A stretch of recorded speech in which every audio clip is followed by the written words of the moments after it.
Hello guys, I'm Chaitanya Shriyam. Welcome to the Azurite classes. Today ನಾನು ನಿಮ್ಮ G K faculty. Sir ಇವತ್ತು ನಾವು G ಕೆಲಿ ಪಾಲಿಟಿನ ನೋಡ್ತಿದ್ದೀವಿ. So ಪಾಲಿಟಿನ ಯಾವ ಥರ ಓದ್ತಾ ಹೋಗ್ತೀವಿ ಅಂತಂದರೆ ರ್ಯಾಪಿಡ್ ರಿವಿಷನ್ ಸೀರೀಸ್ ಮುಖಾಂತರ ಪಾಲಿಟಿ ನೋಡ್ತಾ ಹೋಗೋಣ. ರ್ಯಾಪಿಡ್ ರಿವಿಷನ್ ಸೀರೀಸಲ್ಲಿ ನಾವು ತುಂಬ ಎಲಾಬ್ರೇಟ್ ಇರೋ ಟಾಪಿಕ್ಸ್ನ ಕನ್ಸೈಸ್ ಆಗಿ ರಿವೈಸ್ ಮಾಡ್ತಾ ಹೋಗೋಣ. ಇದು SSC ಮತ್ತು RRB ಕೂಡ ತುಂಬ ಹೆಲ್ಪ್ಫುಲ್ ಆಗ್ತಾ ಹೋಗುತ್ತೆ. ಸೊ ಇವತ್ತು ಪಾಲಿಟಿಲಿ ಫಸ್ಟ್ ಬಂದ್ಬಿಟ್ಟು ಹಿಸ್ಟಾರಿಕಲ್ ಬ್ಯಾಕ್ಗ್ರೌಂಡ್ ಸ್ಟಾರ್ಟ್ ಮಾಡಬೇಕು. But the thing is like historical background ಹಿಸ್ಟ್ರಿಲಿ ಓದ್ತೀವಿ ನಾವಾಗಲೇ, ಅದನ್ನು ಅಲ್ಲಿ ನೋಡ್ಕೊಳ್ಳೋಣ. ಅದರ ನೆಕ್ಸ್ಟ್ ಟಾಪಿಕ್ ಬಂದ್ಬಿಟ್ಟು making of the Indian constitution ಬರುತ್ತೆ. So making of the Indian constitution ಆ ಟಾಪಿಕ್ನ ನಾವು ಇವತ್ತು ತುಂಬ ರ್ಯಾಪಿಡ್ ಆಗಿ ರಿವೈಸ್ ಮಾಡ್ತಾ ಹೋಗೋಣ. Making of the Indian constitution ಅಲ್ಲಿ ಯಾವ ಥರ ಕ್ವಶನ್ಸ್ ಕೇಳ್ಬೋದು ಫಸ್ಟು ನಮಗೆಲ್ಲ ಭಯ ಇರುತ್ತೆ. ಓಕೆ, ಈ ಚಾಪ್ಟರಲ್ಲಿ ಯಾವ ಥರ ಕ್ವಶನ್ಸ್ ಕೇಳ್ಬೋದು. ಸೊ ಏನಿಲ್ಲ, ಅಸೆಂಬ್ಲೀಸ್ ಬರುತ್ತೆ, ಅದ್ರದ್ದು ಆಫೀಸರ್ಸ್ಗಳು ಬರ್ತಾರೆ. ಆಫೀಸರ್ಸ್ ಇಂಪಾರ್ಟೆಂಟ್ ಆಗಿರ್ತಾರೆ. ಯಾವ್ಯಾವ ಆಫೀಸರ್ಸ್ ಅಂತ ಕ್ಲಾಸಲ್ಲಿ ಹೇಳ್ತಾ ಹೋಗ್ತೀನಿ. ಮತ್ತು ಕಮಿಟೀಸ್ ಬರುತ್ತೆ. ಕಮಿಟೀಸಲ್ಲಿ ಕೆಲವೊಂದು ಕಮಿಟೀಸ್ ಮೆಂಬರ್ಸು ಬರೀ ಚೇರ್ಪರ್ಸನ್ ಮಾತ್ರ ನೆನ್ಪಿಟ್ಕೋಬೇಕು. ಇನ್ನು ಕೆಲವೊಂದು ಕಮಿಟಿದು ಫುಲ್ ಮೆಂಬರ್ಸ್ನ ಜ್ಞಾಪನ ಇಟ್ಕೊಳ್ಬೇಕು.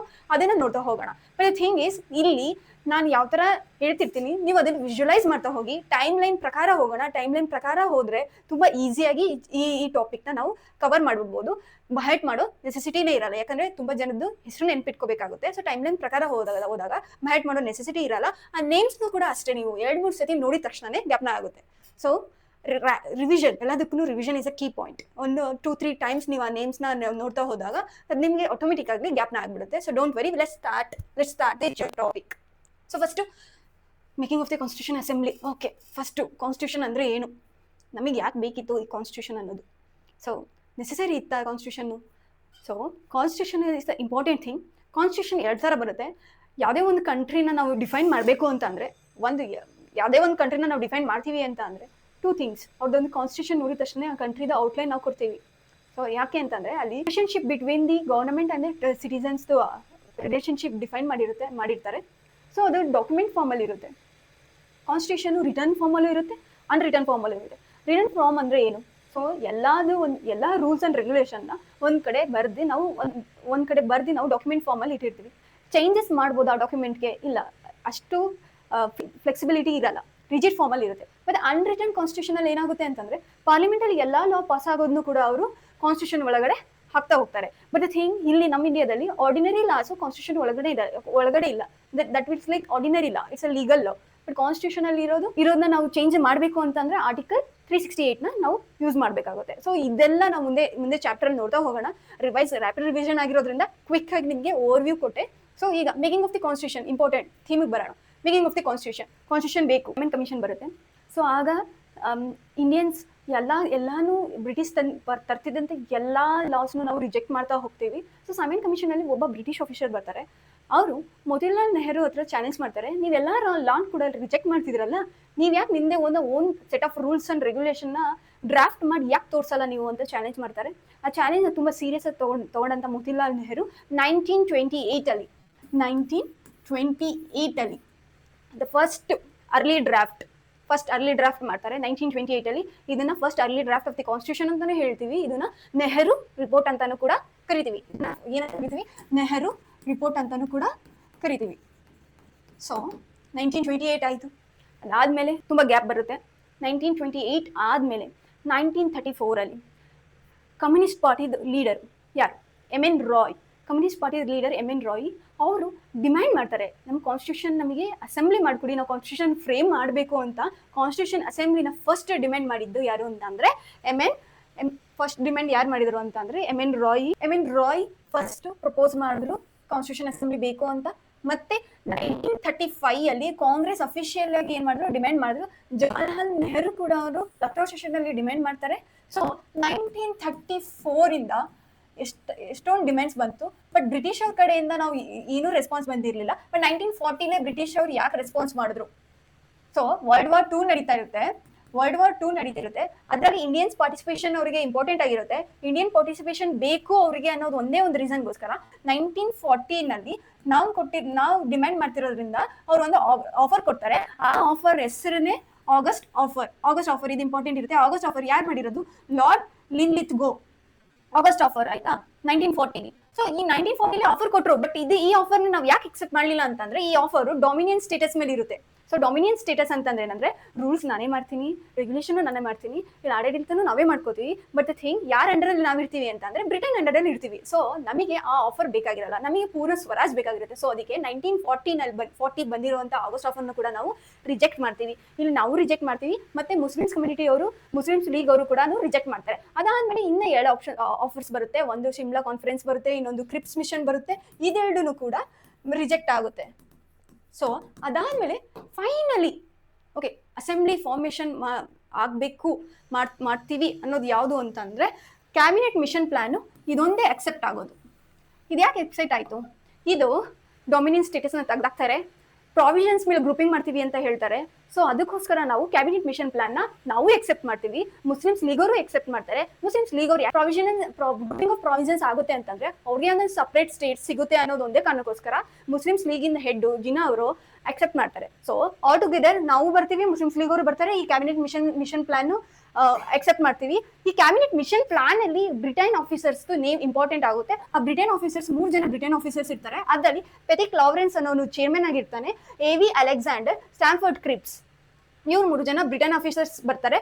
ಇವರು ನಮ್ಮ ಕ್ಯಾಬಿನೆಟ್ ಮಿಷನ್ ಪ್ಲಾನ್ ಪ್ರಕಾರ ಕಾನ್ಸ್ಟಿಟ್ಯೂಷನ್ ಅಸೆಂಬ್ಲಿ ಫಾರ್ಮೇಷನ್ ಮಾಡೋದಕ್ಕೆ ಅಂತ ಹೆಲ್ಪ್ ಮಾಡ್ತಾರೆ. ಸೊ ಈಗ ಫಾರ್ಮೇಷನ್ ಆಗ್ತಿದೆ, ಕ್ಯಾಬಿನೆಟ್ ಮಿಷನ್ ಪ್ಲಾನ್ ಆಯಿತು, ಫಾರ್ಮೇಷನ್ ಆಗ್ತಿದೆ ಅಂತಂದ್ರೆ ನಾವು ಕಂಟ್ರಿಲಿ ಒಬ್ಬರನ್ನೇ ತಗೊಂಡು ಕಾನ್ಸ್ಟಿಟ್ಯೂಷನ್ ಡ್ರಾಫ್ಟ್ ಮಾಡೋಕ್ಕೆ ತಗೊಳಕ್ಕಾಗುತ್ತಾ? ಇಲ್ಲ ಅಲ್ವಾ? ಎಲ್ಲಾರ್ದು ಒಪಿನಿಯನ್ ಬೇಕಾಗಿರುತ್ತೆ. ಸೊ ಅದಕ್ಕೋಸ್ಕರನೇ ಫಸ್ಟ್ ಟೈಮು ಇಂಡಿಯಾದಲ್ಲಿ ಎಲೆಕ್ಷನ್ಸ್ ಕಂಡಕ್ಟ್ ಮಾಡ್ತಾರೆ.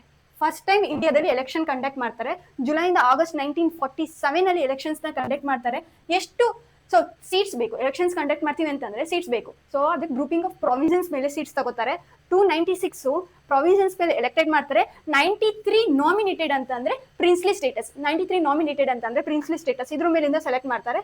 ಯಾವ್ದ್ರ ಮೇಲೆ ಬೇಸಿಸ್ ಮೇಲೆ ಮಾಡ್ತಾರೆ ಅಂತಂದ್ರೆ 3 ಕಮ್ಯುನಿಟೀಸ್ ಮೇಲೆ ಡಿವೈಡ್ ಮಾಡ್ತಾರೆ. ಒಂದು ಜನರಲ್, ಇನ್ನೊಂದು ಮುಸ್ಲಿಮ್ಸ್, ಇನ್ನೊಂದು ಸಿಕ್ಕು. ಇದು ಯಾವ ತರ ಎಲೆಕ್ಟ್ ಮಾಡಿದ್ವಿ? ಓಕೆ, ನಾವು ಹೋಗ್ಬಿಟ್ಟು ಸಿಂಗಲ್ ಟ್ರಾನ್ಸ್ಫರಬಲ್ ವೋಟ್ ಅಂದ್ರೆ ಇಂಡೈರೆಕ್ಟ್ ಎಲೆಕ್ಷನ್ಸ್ ಆಯ್ತು, ಡೈರೆಕ್ಟ್ ಎಲೆಕ್ಷನ್ಸ್ ಆಗಲ್ಲ. ಸೊ ಇಂಡೈರೆಕ್ಟ್ ಎಲೆಕ್ಷನ್ಸ್ ಪ್ರಕಾರ ಸಿಂಗಲ್ ಟ್ರಾನ್ಸ್ಫರಬಲ್ ವೋಟ್ ಪ್ರಕಾರ ನಮಗೆ ಟೋಟಲ್ ಸೀಟು 389ಗೆ ನಾವು ಎಲೆಕ್ಷನ್ಸ್ ಹೆಲ್ಡ್ ಆಗುತ್ತೆ. ಸೊ ಮಧ್ಯದಲ್ಲಿ ಇದ್ರ ಮಧ್ಯಾಹ್ನ ಜವಾಹರ್ಲಾಲ್ ನೆಹರು ಬಂದ್ಬಿಟ್ಟು ಗ್ರೂಪಿಂಗ್ ಆಫ್ ಪ್ರಾವಿನ್ಸಸ್ ಇಲ್ಲ, ಕಂಪಲ್ಸರಿ ಇಲ್ಲ ಅಂತ ಸ್ಟೇಟ್ಮೆಂಟ್ ಕೊಡ್ತಾರೆ. ಅದೇ ರೀಸನ್ ಇಟ್ಕೊಂಡು ಜಿನ್ನಾ ಅವರು ಬಂದು ವೈಲೆನ್ಸ್ ಕ್ರಿಯೇಟ್ ಮಾಡಿ ಅವರು ಪಾರ್ಟಿಷನ್ಸ್ ಆಗ್ತಾರೆ. ಸೊ ಮುಸ್ಲಿಮ್ಸ್ ಕಮ್ಯುನಿಟಿ ಅವರು ಈ ಎಲೆಕ್ಷನ್ಸ್ ಇಂದ ಬಯೋಕಾಟ್ ಆದ್ಮೇಲೆ, ಸೊ ಕಾಂಗ್ರೆಸ್ ಬಯೋಕಾಟ್ ಆದ್ಮೇಲೆ ಟೋಟಲ್ ಸೀಟ್ ಎಷ್ಟಾಗುತ್ತೆ ಅಂದ್ರೆ 299 ಸೀಟ್ಸ್ ಆಗುತ್ತೆ. ಸೊ ನಮಗೆ 389 ಸೀಟ್ಸ್ ಅಲ್ಲಿ ಆಫ್ಟರ್ ಮುಸ್ಲಿಮ್ಸ್ ಲೀಗ್ ಬಯೋಕಾಟ್ ಆದ್ಮೇಲೆ 299 ಸೀಟ್ಸ್ ಆಗುತ್ತೆ. ಸೊ ರಿಸಲ್ಟ್ಸ್ ಒಂದ್ಸತಿ ನೋಡ್ಕೊಂಡಿರ್ಲಿ, ಒಂದ್ಸತಿ ನಾಟ್ ಸೋ ಇಂಪಾರ್ಟೆಂಟ್, ಬಟ್ ಒಂದ್ಸತಿ ಗ್ಲಾನ್ಸ್ ಮಾಡ್ಕೊಂಡಿರಿ. ರಿಸಲ್ಟ್ಸ್ ಕಾಂಗ್ರೆಸ್ ಅಲ್ಲಿ 208 seats, Muslims League 73 seats, independent 15 seats ಇಷ್ಟು ಬರುತ್ತೆ. ಸೊ ಎಲೆಕ್ಷನ್ಸ್ ಆಯ್ತು, ರಿಸಲ್ಟ್ಸ್ ಬಂತು. ಓಕೆ, ಪಾರ್ಟಿಷನ್ ಕೂಡ ಆಯ್ತು. ಈಗ ನೆಕ್ಸ್ಟ್ ಏನು? Next draft ಮಾಡಬೇಕಲ್ವಾ?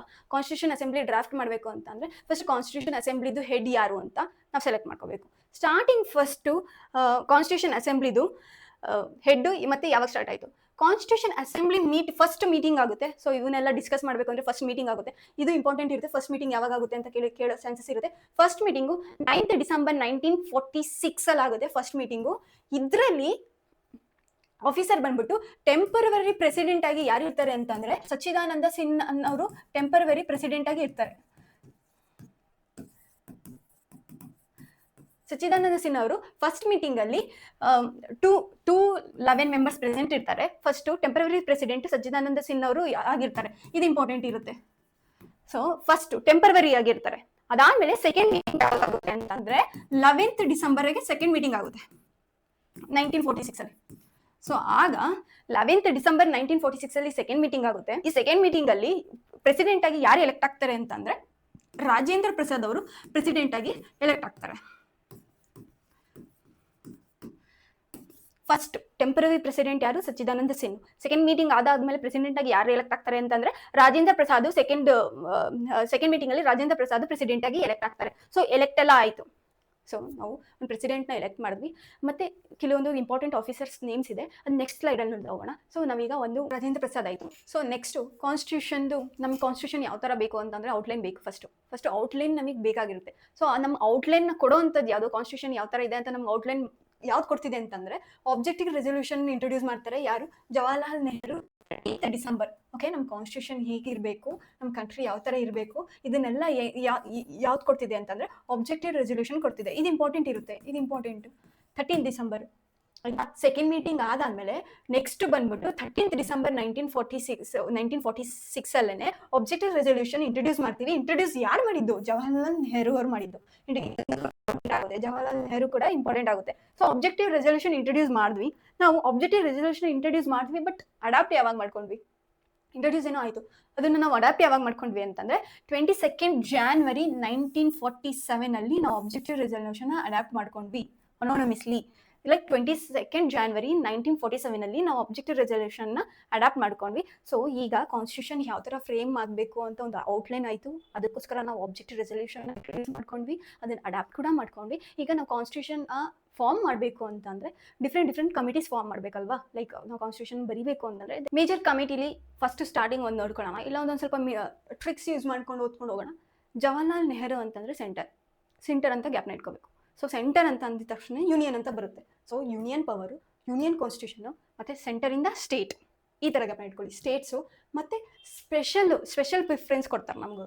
Like special committee ಮತ್ತು ಡ್ರಾಫ್ಟ್ ಯಾವ ಥರ ಮಾಡ್ತಾ ಇದ್ದಾರೆ ಅಂತ ನೋಡ್ಕೊಳ್ಳೋವಂಥದ್ದೆಲ್ಲ ಜವಾಬ್ದಾರಿ ಯಾರು ತೊಗೊಂಡಿರ್ತಾರೆ? ಜವಾಹರ್ಲಾಲ್ ನೆಹರು ಅವರು ತೊಗೊಂಡಿರ್ತಾರೆ. ಸೊ ಈ ಥರ ನೋಡ್ತಾ ಹೋದ್ರೆ ಜಾಸ್ತಿ ಬೇಗ ನಮಗೆ ಜ್ಞಾಪನ ಇರುತ್ತೆ. ಸೊ ನೆಕ್ಸ್ಟ್ ಬಂದ್ಬಿಟ್ಟು ಯಾರು? ನೆಕ್ಸ್ಟ್ ರಾಜೇಂದ್ರ ಪ್ರಸಾದ್. ನಾವು ಆವಾಗಲೇ ನೋಡಿದ್ವಿ, ರಾಜೇಂದ್ರ ಪ್ರಸಾದ್ ಪ್ರೆಸಿಡೆಂಟ್ ಅಂದರೆ ಹೆಡ್. ಸೊ ನಮ್ಮನ್ನೆಲ್ಲ ನಮ್ಮ ಕಾನ್ಸ್ಟಿಟ್ಯೂಷನ್ನ ಅವರೇ ಕರ್ಕೊಂಡು ಹೋಗ್ತಾ ಇರೋದು ಅವರೇ. ಸೊ ಥಿಂಕ್ ಲೈಕ್ ನಾವು ಕಾರಲ್ಲಿದ್ದೀವಿ, ಕಾರಿಂದ ಸ್ಟೇರಿಂಗ್ ಯಾರು ಇಟ್ಕೊಂಡಿದ್ದಾರೆ? ರಾಜೇಂದ್ರ ಪ್ರಸಾದ್. ಸ್ಟೇರಿಂಗ್ ಇಟ್ಕೊಂಡಾದ್ಮೇಲೆ ಕಾರಿದ್ದು ಓಕೆ ಆಕ್ಸಿಲರೇಟರ್, ಕ್ಲಚ್ಚು, ಈ ಥರ ಪ್ರೊಸೀಜರ್ ಯಾರು ನೋಡ್ಕೋತಾರೆ? ರಾಜೇಂದ್ರ ಪ್ರಸಾದ್. ಪ್ರೊಸೀಜರ್ ಅಷ್ಟೇ ಅಲ್ಲ, ಆ ಕಾರ್ನ ಮೇಂಟೈನ್ ಮಾಡೋದು ಯಾರು? ಫೈನಾನ್ಸ್ ಮತ್ತು ಸ್ಟಾಫ್, ರಾಜೇಂದ್ರ ಪ್ರಸಾದ್. ಅದಷ್ಟೇ ಅಲ್ಲ, ನಾವು ಕಾರಿಗೆ ಡಿಸೈನ್ ಮಾಡಬೇಕು ಅಂದರೆ, ಇಲ್ಲಿ ಡಿಸೈನ್ ಅಂತ ಅಂದರೆ ನಮ್ಮದು ನ್ಯಾಷನಲ್ ಫ್ಲಾಗ್ ಟೆಂಪ್ರವರಿಯಾಗಿ ಅದನ್ನು ಕೂಡ ಯಾರು ನೋಡ್ಕೋತಾ ಇದ್ದಾರೆ? ರಾಜೇಂದ್ರ ಪ್ರಸಾದ್. ಓಕೆನಾ? ಈ ಥರ ಗ್ಯಾಪ್ನ ಇಟ್ಕೊಂಡ್ರೆ ತುಂಬ ಬೇಗ ಗ್ಯಾಪ್ನ ಆಗುತ್ತೆ ನಮಗೆ. ಸೊ ಇದರಲ್ಲಿ ಇವೆರಡೂ ಮೇಜರ್ ಕಮ್ಯುನಿಟಿ ಆದರೆ ಇದು ಮೈನರ್ ಕಮಿಟಿ ಆಗಿರುತ್ತೆ. ಸೊ ಅದಾದಮೇಲೆ ಸರ್ದಾರ್ ಪಟೇಲ್. ಸೊ ಇವ್ರನ್ನ ನಾವು ಫಾದರ್ ಆಫ್ ಇಂಡಿಯನ್ ಯೂನಿಟಿ ಅಂತಲೂ ಕರಿತೀವಿ. ಅದಾದಮೇಲೆ ಅದಕ್ಕೋಸ್ಕರನೇ 31 ಅಕ್ಟೋಬರ್ನ ನಾವು ನ್ಯಾಷನಲ್ ಯೂನಿಟಿ ಡೇ ಅಂತಲೂ ಕೂಡ ಸೆಲೆಬ್ರೇಟ್ ಮಾಡ್ತೀವಿ. ಸರ್ದಾರ್ ಪಟೇಲ್ ಅವ್ರದ್ದು 2 ಕಮಿಟೀಸ್ ಬರುತ್ತೆ. ಅದ್ರಲ್ಲಿ ಒಂದು ಪ್ರೊವಿಷನಲ್ ಕಾನ್ಸ್ಟಿಟ್ಯೂಷನ್ ಅಂತ ಅಂದರೆ ಪ್ರಿನ್ಸ್ಲಿ ಸ್ಟೇಟಸ್ನ ನಮ್ಮ ಕಂಟ್ರಿ ಜೊತೆ ಜಾಯಿನ್ ಮಾಡುವಂಥ ಕೆಲಸ ಸರ್ದಾರ್ ಪಟೇಲ್ ಅವ್ರು ಮಾಡ್ತಾರೆ. ನೆಕ್ಸ್ಟು ಅಡ್ವೈಸರಿ ಕಮಿಟಿ ಯಾವುದ್ರ ಮೇಲೆ? ಫಂಡಮೆಂಟಲ್ ರೈಟ್ಸ್ ಮೇಲೆ, ಮತ್ತು ಮೈನಾರಿಟೀಸ್ ಮತ್ತು ಟ್ರೈಬಲ್ ಎಕ್ಸ್ಕ್ಲೂಡೆಡ್ ಏರಿಯಾಸ್ದು ಅಡ್ವೈಸರಿ ಕಮಿಟಿಯಾಗಿ ಕೂಡ ಸರ್ದಾರ್ ಪಟೇಲ್ ಅವರು ವರ್ಕ್ ಮಾಡ್ತಾರೆ. ಸೊ ಇದು ಜವಾಹರ್ಲಾಲ್ ನೆಹರು, ರಾಜೇಂದ್ರ ಪ್ರಸಾದ್ ಮತ್ತು ಸರ್ದಾರ್ ಪಟೇಲ್ ಅವ್ರದ್ದು ಕಮಿಟೀಸ್ ಆಯಿತು. ನೆಕ್ಸ್ಟ್ ಅದರಲ್ಲಿ ಡ್ರಾಫ್ಟಿಂಗ್ ಕಮಿಟೀಸ್ ಒಂದು ಇಂಪಾರ್ಟೆಂಟ್ ಆಗುತ್ತೆ. ಡಾಕ್ಟರ್ BR ಅಂಬೇಡ್ಕರ್ ಅವರು ಚೇರ್ಮನ್ ಅಲ್ಲಿ ನಡೆಯುತ್ತಿದ್ದು. ಈ ಡ್ರಾಫ್ಟಿಂಗ್ ಕಮಿಟಿದು ಫುಲ್ ಮೆಂಬರ್ಸ್ ನೇಮ್ ನಮಗೆ ಇಂಪಾರ್ಟೆಂಟು, ಅದು ನೆಕ್ಸ್ಟ್ ಸ್ಲೈಡಲ್ಲಿ ನೋಡೋಣ. ಅದಾದಮೇಲೆ ಫಂಕ್ಷನ್ ಆಫ್ ಕಾನ್ಸ್ಟಿಟ್ಯೂಷನ್ ಅಸೆಂಬ್ಲಿದು ಯಾರು ನೋಡ್ಕೋತಾರೆ ಅಂತಂದರೆ GV ಮಾಲಂಕರ್ ಅವರು ನೋಡ್ಕೋತಾರೆ. So that's a major. This one is ಮೈನರಲ್ಲಿ ಸೊ ಜಾಸ್ತಿ ಏನು ಬೇಡ. ಇದು ಆರ್ಡರ್ ಆಫ್ ಬಿಸ್ನೆಸ್ ಒಂದು ಇಂಪಾರ್ಟೆಂಟ್ ಆಗುತ್ತೆ, ಯಾಕಂದರೆ ಈ KM ಮುನ್ಷಿ ಅವರು ಡ್ರಾಫ್ಟಿಂಗ್ ಕಮಿಟಿ ಇದು ಇಂಪಾರ್ಟೆಂಟ್ ಆಗುತ್ತೆ. ಇನ್ನು ಮಿಕ್ಕಿದೆಲ್ಲಾನು ಒಂದೊಂದ್ಸತಿ ನೋಡ್ತಾ ಹೋಗೋಣ. ಅಡಾಕ್ ಕಮಿಟಿ ಆನ್ ಸಿಟಿಜನ್ಶಿಪ್ ಬಂದ್ಬಿಟ್ಟು S ವರದಾಚಾರಿ. ಕ್ರೆಡಿಬಲ್ ಕಮಿಟಿ ಬಂದ್ಬಿಟ್ಟು ಆಲ್ರೆಡಿ ಕೃಷ್ಣಸ್ವಾಮಿ ಅಯ್ಯರ್. ಫೈನಾನ್ಸ್ ಮತ್ತು ಸ್ಟಾಫ್ ಆಗಲೇ ನೋಡಿದ್ವಿ, doctor Rajendra Prasad. House committee ಬಂದ್ಬಿಟ್ಟು B Pattabhi Sitaramayya. Expert financial provisions ಬಂದ್ಬಿಟ್ಟು Nalini Ranjan Sarkar. Commission on linguistic provisions ಬಂದ್ಬಿಟ್ಟು SK Dhar. So press gallery committee ಬಂದ್ಬಿಟ್ಟು ಇದೇನು ಅಷ್ಟು ಇಂಪಾರ್ಟೆಂಟ್ ಅಲ್ಲ. ಚೀಫ್ ಕಮಿಷನರ್ ಪ್ರೊವಿಷನ್ಸ್ ಬಂದ್ಬಿಟ್ಟು B Pattabhi Sitaramayya. Ad hoc supreme court ಬಂದ್ಬಿಟ್ಟು S ವರದಾಚಾರಿ. ಸ್ಪೆಷಲ್ ಕಮಿಟಿ ನಾವು ಆಗಲೇ ನೋಡಿದ್ವಿ, Jawaharlal Nehru. Ad hoc national flag ಬಂದ್ಬಿಟ್ಟು doctor Rajendra Prasad. So major ಆಯಿತು, ಮೈನರ್ ಆಯಿತು. ಈಗ ನೆಕ್ಸ್ಟ್ ಡ್ರಾಫ್ಟಿಂಗ್ ಕಮಿಟಿ. ಸೊ ಅದರಲ್ಲಿ 7 ಮೆಂಬರ್ಸ್ ಇರ್ತಾರೆ, ಅದು ಇಂಪಾರ್ಟೆಂಟ್ ಆಗಿರುತ್ತೆ. 7 ಮೆಂಬರ್ಸ್ ಅಷ್ಟು ಜನದ್ದು ಹೆಸರು ನೋಡ್ತಾ ಹೋಗೋಣ. ಫಸ್ಟ್ ಕಾನ್ಸ್ಟಿಟ್ಯೂಷನ್ ಡ್ರಾಫ್ಟ್ ಬರೆಯೋದಕ್ಕೆ ಯಾವಾಗ ಸ್ಟಾರ್ಟ್ ಮಾಡಿದ್ರು ಅಂತಂದರೆ 21 ಫೆಬ್ರವರಿ 1948 ಅಲ್ಲಿ ಫಸ್ಟ್ ಕಾನ್ಸ್ಟಿಟ್ಯೂಷನ್ ಡ್ರಾಫ್ಟ್ ಮಾಡೋಕ್ಕೆ ಸ್ಟಾರ್ಟ್ ಮಾಡಿದ್ರು. ಫೈನಲ್ ಯಾವಾಗಾಯಿತು? 4 ನವೆಂಬರ್ 1948 ಅಲ್ಲಿ ಫೈನಲ್ ಆಯಿತು. ಸೊ ಡ್ರಾಫ್ಟಿಂಗ್ ಇದರಲ್ಲಿ ಅಷ್ಟು ಜನದ್ದು ಮೆಂಬರ್ಸ್ ನೇಮು ಇಂಪಾರ್ಟೆಂಟ್ ಆಗಿರುತ್ತೆ, ಒಂದ್ಸತಿ ನೋಡ್ತಾ ಹೋಗೋಣ. ಡಾಕ್ಟರ್ BR ಅಂಬೇಡ್ಕರ್ ಅವರು ಚೇರ್ಮನ್ ಆಗಿರ್ತಾರೆ. Next already Krishnaswamy Iyer. ಇದು N ಗೋಪಾಲಸ್ವಾಮಿ ಅಯ್ಯಂಗರ್. ಇದು ಅಯ್ಯರು, ಅವರು ಅಯ್ಯಂಗರ್. ಮೊಹಮ್ಮದ್ ಶಬ್ದುಲ್ಲಾ. ಇದು KM Munshi. B N Mitter ಇರ್ತಾರೆ. ಅದಾದಮೇಲೆ ಅದಾದಮೇಲೆ ಎನ್ ಮಾಧವ ರಾವ್ ಅವರು ರಿಪ್ಲೇಸ್ ಆಗ್ತಾರೆ. ಸೊ ಇಲ್ಲೂ ಕೂಡ ಡಿ ಪಿ ಕೈತನ್ ಅವ್ರು ಇರ್ತಾರೆ. ಅದಾದ್ಮೇಲೆ ರಿಪ್ಲೇಸ್ ಯಾರಿಂದ ಆಗ್ತಾರೆ ಅಂದ್ರೆ ಟಿ ಟಿ ಕೃಷ್ಣಮಾಚಾರಿ ಅವರಿಂದ ರಿಪ್ಲೇಸ್ ಆಗ್ತಾರೆ. ಟೋಟಲ್ ಎಷ್ಟು ಜನ ಇರ್ತಾರೆ? 7 ಮೆಂಬರ್ಸ್ ಇರ್ತಾರೆ total committee.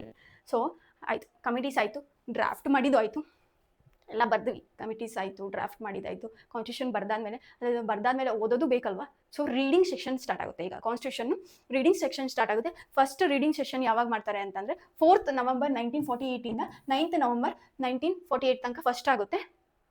Second reading session ಯಾವಾಗ ಆಗುತ್ತೆ ಅಂತಂದರೆ 15th ನವೆಂಬರ್ 1948 17th ಅಕ್ಟೋಬರ್ 1948 ತನಕ ಸೆಕೆಂಡ್ ರೀಡಿಂಗ್ ಸೆಷನ್ ಆಗುತ್ತೆ. ಅದಾದಮೇಲೆ ಥರ್ಡ್ ರೀಡಿಂಗ್ ಸೆಷನ್ ಮುಗ್ದಾದ್ಮೇಲೆ ಇದು 26th ನವೆಂಬರ್ 1949 ಕಂಪ್ಲೀಟ್ ಆಗುತ್ತೆ. ನಮ್ಮ ಕಾನ್ಸ್ಟಿಟ್ಯೂಷನ್ ಫುಲ್ ಕಂಪ್ಲೀಟ್ ಯಾವಾಗ ಆಗುತ್ತೆ? 26th ನವೆಂಬರ್ 1949 ಆಗುತ್ತೆ. ಸೊ ಅವಾಗಲೇ ನಾವು ಕಾನ್ಸ್ಟಿಟ್ಯೂಷನ್ನ ಅಡಾಪ್ಟ್ ಮಾಡ್ಕೊಂಡ್ವಿ. ಕಂಪ್ಲೀಟ್ ಯಾವಾಗ ಆಯಿತು? ಅವತ್ತಿನ ದಿವಸನೇ ನಾವು ಕಾನ್ಸ್ಟಿಟ್ಯೂಷನ್ನ ಅಡಾಪ್ಟ್ ಮಾಡ್ಕೊಂಡ್ವಿ. ಸೊ ಅಡಾಪ್ಟ್ ಯಾವತ್ತಾಯಿತು ಅಡಾಪ್ಟ್ ಯಾವಾಗಾಯಿತು? 26th November 1949. ಇದನ್ನ ಗ್ಯಾಪ್ನ ಇಟ್ಕೋಬೇಕು. ಸೊ 26th ನವೆಂಬರ್ 1949 ಅಡಾಪ್ಟ್ ಮಾಡ್ಕೊಂಡ್ವಿ. ಬಟ್ ಎನ್ಫೋರ್ಸ್ ಯಾವಾಗ ಮಾಡಿದ್ವಿ ನೋಡ್ರಪ್ಪ. ಈಗ ನೀವೊಂದು ಹೊಸ ಮನೆ ಕಟ್ಸಿರ್ತೀರ, ಮನೆ ಕಟ್ಸಿ ಮುಗ್ದೋಗ್ಬಿಟ್ಟಿರುತ್ತೆ, ಅವತ್ತೇ ಗುರುಪ್ರವೇಶ ಮಾಡ್ತೀರಾ? ಇಲ್ಲ ಅಲ್ವಾ, ಒಂದು ಸ್ಪೆಷಲ್ ಡೇ ನೋಡ್ಕೊಂಡು ಹೋಗ್ತೀರಾ ಅಲ್ವಾ. ಅದೇ ಥರನೇ 26th ನವೆಂಬರ್ 1949 ಕಾನ್ಸ್ಟಿಟ್ಯೂಷನ್ ಬರ್ದು ಎಲ್ಲ ಮುಗೀತು, ಅಡಾಪ್ಟ್ ಆಯಿತು. ಆದರೆ 26th ಜಾನ್ 1950 ನಾವು ಎನ್ಫೋರ್ಸ್ ಮಾಡಿದ್ವಿ. ಅಂದರೆ 26th ಜಾನ್ 1930 ಲಾಹೋರ್ ಸೆಷನಲ್ಲಿ ನಮಗೆ ಲಾಹೋರ್ ಸೆಷನಲ್ಲಿ ಫಸ್ಟ್ ಟೈಮು ನಮಗೆ ಪೂರ್ಣ ಸ್ವರಾಜ್ ಬೇಕು ಅಂತ ನಾವು ಡಿಮ್ಯಾಂಡ್ ಮಾಡಿದ್ವಿ. ಅದಕ್ಕೋಸ್ಕರನೇ ಆ ಮೆಮೊರಿ ಇರಲಿ ಅಂತ ಅಂದ್ಬಿಟ್ಟು 26th ಜಾನ್ 1950 ಎನ್ಫೋರ್ಸ್ ಮಾಡಿದ್ವಿ ನಾವು ನಮ್ಮ ಕಾನ್ಸ್ಟಿಟ್ಯೂಷನ್ನ. ಸೊ ಇದು ಕಾನ್ಸ್ಟಿಟ್ಯೂಷನ್ ಇಂಪಾರ್ಟೆಂಟ್ ಸೆಷನ್ ಮತ್ತೆ ಡೀಟೇಲ್ಸ್ ಆಗಿರುತ್ತೆ. ಸೊ ನಾನು ಆಗ್ಲೇ ಹೇಳ್ದಂಗೆ ಯಾರ್ಯಾರು ಇದ್ರು. ಸೊ ಟೆಂಪರರಿ ಪ್ರೆಸಿಡೆಂಟ್ ಆಗಿ ಸಚ್ಚಿದಾನಂದ ಸಿಂಗ್ ಇದ್ರು, ಮತ್ತೆ ಪ್ರೆಸಿಡೆಂಟ್ ಆಗಿ ಡಾಕ್ಟರ್ ರಾಜೇಂದ್ರ ಪ್ರಸಾದ್ ಬಂದ್ರು. ಆಮೇಲೆ ಪ್ರೆಸಿಡೆಂಟ್ ಅಷ್ಟೇ ಅಲ್ಲ, ವೈಸ್ ಪ್ರೆಸಿಡೆಂಟ್ ಆಗಿ ಕೂಡ ಇಬ್ರು ಇರ್ತಾರೆ. ಒಂದು ಸಿ ಮುಖರ್ಜಿ ಮತ್ತೆ ವಿ ಟಿ ಕೃಷ್ಣಮಾಚಾರಿ. ಇಂಪಾರ್ಟೆಂಟ್ ಇರ್ತದೆ, ಈ ಸ್ಲೈಡ್ ಫುಲ್ ಇಂಪಾರ್ಟೆಂಟ್ ಇರುತ್ತೆ. ಒಂದ್ಸತಿ ನೀವು ದಿನ ಎದ್ದು ಇದನ್ನ ನೋಡ್ತಾ ಹೋದ್ರೆ 2-3 days ಅಲ್ಲೇ ನಿಮಗೆ ನೇಮ್ ಜೊತೆ ಫೆಮಿಲಿಯರ್ ಆಗ್ತೀರಾ. ಸೊ ಲಾ ಮೇಕರ್, ಇದು ಇವರು ಕಾನ್ಸ್ಟಿಟ್ಯೂಷನಲ್ ಆದ್ರೆ ಲಾ ಮೇಕಿಂಗ್ ಇದರಲ್ಲಿ ಹೆಡ್ ಯಾರಾಗಿರ್ತಾರೆ ಅಂತಂದ್ರೆ ಜಿ.ವಿ. ಮಾಲೋಂಕರ್ ಲಾ ಮೇಕಿಂಗ್ ಆಗಿರ್ತಾರೆ. ಡ್ರಾಫ್ಟ್ಸ್ ಮ್ಯಾನ್ ಅಂಬೇಡ್ಕರ್ ಅವರಾಗಿದ್ರೆ ಚೀಫ್ ಡ್ರಾಫ್ಟ್ಸ್ ಮ್ಯಾನ್ ಆಗಿ ಯಾರಾಗಿರ್ತಾರೆ ಅಂತಂದ್ರೆ ಎಸ್.ಎನ್. ಮುಖರ್ಜಿ ಅವರು ಮ್ಯಾನ್ ಆಗಿ ಆಗಿರ್ತಾರೆ. ಲೀಗಲ್ ಇದಕ್ಕೆಲ್ಲದಕ್ಕೂ ಲೀಗಲ್ ಅಡ್ವೈಸರ್ ಯಾರಾಗಿರ್ತಾರೆ ಅಂದ್ರೆ ಬಿ.ಎನ್. ರಾವ್. ಸೊ ನೆಕ್ಸ್ಟ್ ಮುಗೀತಾ? ಈಗ ಓಕೆ, ಕಾನ್ಸ್ಟಿಟ್ಯೂಷನ್ ಎಲ್ಲ ಆಯಿತು. ಕಾನ್ಸ್ಟಿಟ್ಯೂಷನ್ ಮೇಕಿಂಗ್ ಪ್ರೋಸೆಸ್ ಬಗ್ಗೆ ನೋಡ್ತಾ ಹೋಗೋಣ. ಕಾನ್ಸ್ಟಿಟ್ಯೂಷನ್ ಮೇಕಿಂಗ್ ಪ್ರೋಸೆಸ್ ಅಲ್ಲಿ ಟೋಟಲ್ ಎಷ್ಟು ಸ್ಪೆಂಡ್ ಆಯಿತು ಅಂತಂದರೆ 64 lakhs ಸ್ಪೆಂಡ್ ಮಾಡಿರ್ತಾರೆ. ಆಗಿನ ಕಾಲದಲ್ಲಿ 64 lakhs. ಸೊ 64 lakhs ಸ್ಪೆಂಡ್ ಆಗಿರುತ್ತೆ. ಟೈಮ್ ಎಷ್ಟು ತಗೊಂಡ್ರು ಇಂಪಾರ್ಟೆಂಟ್ ಇರುತ್ತೆ, ಇದೆಲ್ಲ ನೋಡ್ತಾ ಹೋಗಿ. ಟೈಮು 2 years 11 months 17 days ತಗೊಂಡಿರ್ತಾರೆ. ಸ್ಟ್ರಕ್ಚರ್ ಯಾವ ಥರ ಇರುತ್ತೆ ನಮ್ದು ಕಾನ್ಸ್ಟಿಟ್ಯೂಷನ್ ಅಂತಂದರೆ 395 ಆರ್ಟಿಕಲ್ಸ್ ಇರುತ್ತೆ, 22 parts ಇರುತ್ತೆ, 8 schedules ಇರುತ್ತೆ, ಪ್ರಿಯಾಂಬಲ್ ಇರುತ್ತೆ. ಪ್ರಿಯಾಂಬಲ್ ಅಂದರೆ ಸಮರಿ ಪೇಜು. ಪ್ರಿಯಾಂಬಲ್ ಬಗ್ಗೆ ನೆಕ್ಸ್ಟ್ ಅಪ್ಕಮಿಂಗ್ ಡೇಸಸ್ ನೋಡ್ತಾ ಹೋಗೋಣ. 95 ಆರ್ಟಿಕಲ್ಸ್, 22 parts, 8 schedules ಮತ್ತು ಪ್ರಿಯಾಂಬಲ್ ಇರುತ್ತೆ. ಸೊ ಇದೇ ಮಾಡ್ಕೊಂಡ್ವಿ. ಲಾಸ್ಟ್ ಫೈನಲ್ ರೀಡಿಂಗ್ ದಿವಸನೇ ನಾವು ಅಡಾಪ್ಟ್ ಮಾಡ್ಕೊಂಡಿರ್ತೀವಿ. ಯಾವತ್ತಾಗಿದ್ದು 26th ನವೆಂಬರ್ 1949. ಎನ್ಫೋರ್ಸ್ಡ್ ಯಾವಾಗ ಮಾಡಿದ್ರು? 26th Jan 1950. ಸೊ ಸಿಂಬಲ್ ಯಾವುದು? ಎಲಿಫೆಂಟ್ ಸಿಂಬಲ್ ಮಾಡಿದ್ರು. ಸೊ ಕಾನ್ಸ್ಟಿಟ್ಯೂಷನ್ ಡೆಕೋರೇಷನ್ ಯಾರು ಮಾಡಿದ್ರು? ಇದು ಇಂಪಾರ್ಟೆಂಟ್ ಆಗಿರುತ್ತೆ, ಅದಕ್ಕೋಸ್ಕರ ಕೆಲವೊಂದು ಸತಿ ಕೇಳೋ ಚಾನ್ಸಸ್ ಇರುತ್ತೆ. ಡೆಕೋರೇಷನ್ ಯಾರು ಮಾಡಿದ್ರು ಅಂದ್ರೆ ನನ್ ಲಾಲ್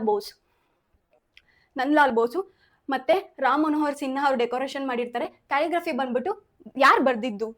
ಪ್ರೇಮ್ ಬಿಹಾರಿ ನಾರಾಯಣ್ ರೈಜದ್ ಅನ್ನೋರು ಇಂಗ್ಲಿಷಲ್ಲಿ ಬರೆದ್ರು, ಮತ್ತೆ ವಸಂತ್ ಕುಮಾರ್ ವೈದನ್ ಅನ್ನೋ ಹಿಂದಿಲಿ ಬರೆದ್ರು. ಸೊ ಈಗ ಕಾನ್ಸ್ಟಿಟ್ಯೂಷನ್ ಯಾರು ಬರ್ದಿದ್ದು ಅಂತಲೂ ಗೊತ್ತಾಯಿತು. Some of the important dates ನೋಡ್ತಾ ಹೋಗೋಣ. ಕಾನ್ಸ್ಟಿಟ್ಯೂಷನ್ ಮಾಡಬೇಕಾದ್ರೆ ಇಂಪಾರ್ಟೆಂಟ್ ಡೇಟ್ಸ್ ಯಾವ ಡೇಟ್ಸ್ ಇಂಪಾರ್ಟೆಂಟ್ ಆಗುತ್ತೆ ನಮಗೆ ಅಂತ. 22nd ಜುಲೈ 1947 ನಾವು ನ್ಯಾಷನಲ್ ಫ್ಲಾಗ್ನ ಅಡಾಪ್ಟ್ ಮಾಡ್ಕೊಂಡ್ವಿ. ಮತ್ತು ಮೇ 1949 ನಾವು ಕಾಮನ್ವೆಲ್ತ್ ಮೆಂಬರ್ಶಿಪ್ನ ರ್ಯಾಟಿಫಿಕೇಶನ್ ಮಾಡ್ಕೊಂಡ್ವಿ. ಇಲ್ಲಿ ನಾವೇನು ರ್ಯಾಟಿಫಿಕೇಶನ್ ಮಾಡ್ಕೊಂಡ್ವಿ 26th ನವೆಂಬರ್ 1949 ನಾವು ಕಾನ್ಸ್ಟಿಟ್ಯೂಷನ್ನ ಏನು ಮಾಡಿದ್ವಿ? ಅಡಾಪ್ಟ್ ಮಾಡ್ಕೊಂಡ್ವಿ. ಇದು ಗೊತ್ತಿದೆ. 24 ಜಾನ್ 1950 ನಾವೇನು ಫಸ್ಟು ನ್ಯಾಷನಲ್ ಆ್ಯಂಥಮ್ನ ಅಡಾಪ್ಟ್ ಮಾಡ್ಕೊಂಡ್ವಿ. ಅದಾದಮೇಲೆ ನ್ಯಾಷನಲ್ ಸಾಂಗ್ ಅದಾದಮೇಲೆ ಈ ಡೇ ಕೂಡ ನಮ್ಮದು ಲಾಸ್ಟ್ ಸಿಟ್ಟಿಂಗ್ ಆಗುತ್ತೆ. ಇದಾದಮೇಲೆ ನಮ್ಮದು ಫಸ್ಟ್ ಪ್ರೆಸಿಡೆಂಟ್ನ ನಾವು ಎಲೆಕ್ಟ್ ಮಾಡ್ಕೊಂಡ್ವಿ. ರಾಜೇಂದ್ರ ಅವ್ರನ್ನ ಫಸ್ಟ್ ಪ್ರೆಸಿಡೆಂಟ್ ಆಗಿ ಎಲೆಕ್ಟ್ ಮಾಡ್ಕೊಂಡ್ವಿ. ಟೋಟಲಿ 284 ಮೆಂಬರ್ಸ್ ಇರ್ತಾರೆ. ಅದರಲ್ಲಿ 15 ಫೀಮೇಲ್ಸ್ ಕೂಡ ಇರ್ತಾರೆ. 24 ಜಾನ್ 1950 ಈ ಥರ ನಾವು ಲೈನ್ ಪ್ರಕಾರ ನೋಡ್ತಾ ಹೋದ್ರೆ ಬೇಗ ಮೆಮೊರೈಸು ಆಗುತ್ತೆ, ತಲೆಯಲ್ಲೂ ಬೇಗ ಅರ್ಥ ಆಗಿ ತಲೆಯಲ್ಲಿ ಬೇಗ ಕೂತ್ಕೊಳ್ಳುತ್ತೆ. ಅಂದರೆ making of the Indian constitution ಬಗ್ಗೆ ತಿಳ್ಕೊಂಡ್ವಿ. ಸೊ ಇವತ್ತು ಯಾವ ಟಾಪಿಕ್ ಡೀಲ್ ಮಾಡ್ತಿದ್ದೀವಿ ಅಂತಂದರೆ silent features of the Indian constitution ಬಗ್ಗೆ ಓದ್ತಾ ಹೋಗ್ತೀವಿ. ಯಾಕೆ ಈ ಟಾಪಿಕ್ ಇಂಪಾರ್ಟೆಂಟು, ಸೊ ನೆಸೆಸರಿ ಏನಿದೆ. ಸೊ ಒಂದು ಬುಕ್ ತೊಗೊಂಡಾಗ ನಾವು ಆ ಬುಕ್ ಬಗ್ಗೆ ನಮ್ಗೆ ತಿಳ್ಕೊಬೇಕು ಅಂದರೆ ಫಸ್ಟ್ ನಾವು ಏನು ಮಾಡ್ತೀವಪ್ಪ, ಇಂಡೆಕ್ಸ್ ಪೇಜ್ ನೋಡ್ತೀವಲ್ವಾ. ಆ ಬುಕ್ಕಲ್ಲಿ ಇಂಡೆಕ್ಸ್ ಪೇಜ್ ನೋಡ್ತೀವಿ, ಈ ಚಾಪ್ಟರ್ ಇದೆ, ಓಕೆ ಈ ಪೇಜ್ ನಮ್ಮಿಂದ ಸ್ಟಾರ್ಟ್ ಆಗಿ ಇದು ಎಂಡ್ ಆಗ್ತಿದೆ ಅಂತ ನಾವು ತಿಳ್ಕೊತೀವಿ. ಸೊ ಓವರ್ ಆಲ್ ನಮ್ಗೆ ಏನು ಬರುತ್ತೆ, ಬ್ರಾಡ್ ಪರ್ಸ್ಪೆಕ್ಟಿವ್ ಬರುತ್ತೆ, ಅಂದರೆ ಆ ಬುಕ್ ಬಗ್ಗೆ ಒಂದು ಔಟರ್ ಲೇಯರ್ ಬರುತ್ತೆ. ಸೊ ಅದೇ ಥರ salient features of the Indian constitution ಈ ಚಾಪ್ಟರ್ ಹೋದರೆ ನಮಗೆ ಕಾನ್ಸ್ಟಿಟ್ಯೂಷನಲ್ಲಿ ಏನೇನಿದೆ, ಯಾವ್ಯಾವ್ದೆಲ್ಲ ಇದೆ, ತುಂಬ ಇಂಪಾರ್ಟೆಂಟ್ ಆಗಿರುತ್ತೆ. ಇದನ್ನು ನೋಡ್ತಾ ಹೋಗೋಣ. ಫಸ್ಟ್ನೇ ಪಾಯಿಂಟು ನಮ್ಮ ಕಾನ್ಸ್ಟಿಟ್ಯೂಷನಲ್ಲಿ ಅಂದರೆ ಏನು,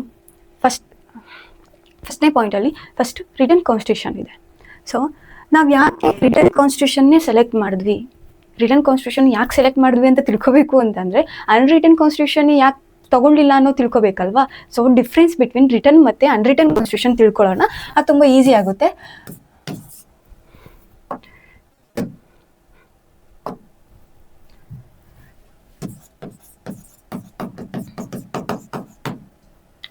ರಿಟನ್ ಕಾನ್ಸ್ಟಿಟ್ಯೂಷನ್ ಅಲ್ಲಿ ಏನಾಗುತ್ತೆ ಅಂತಂದ್ರೆ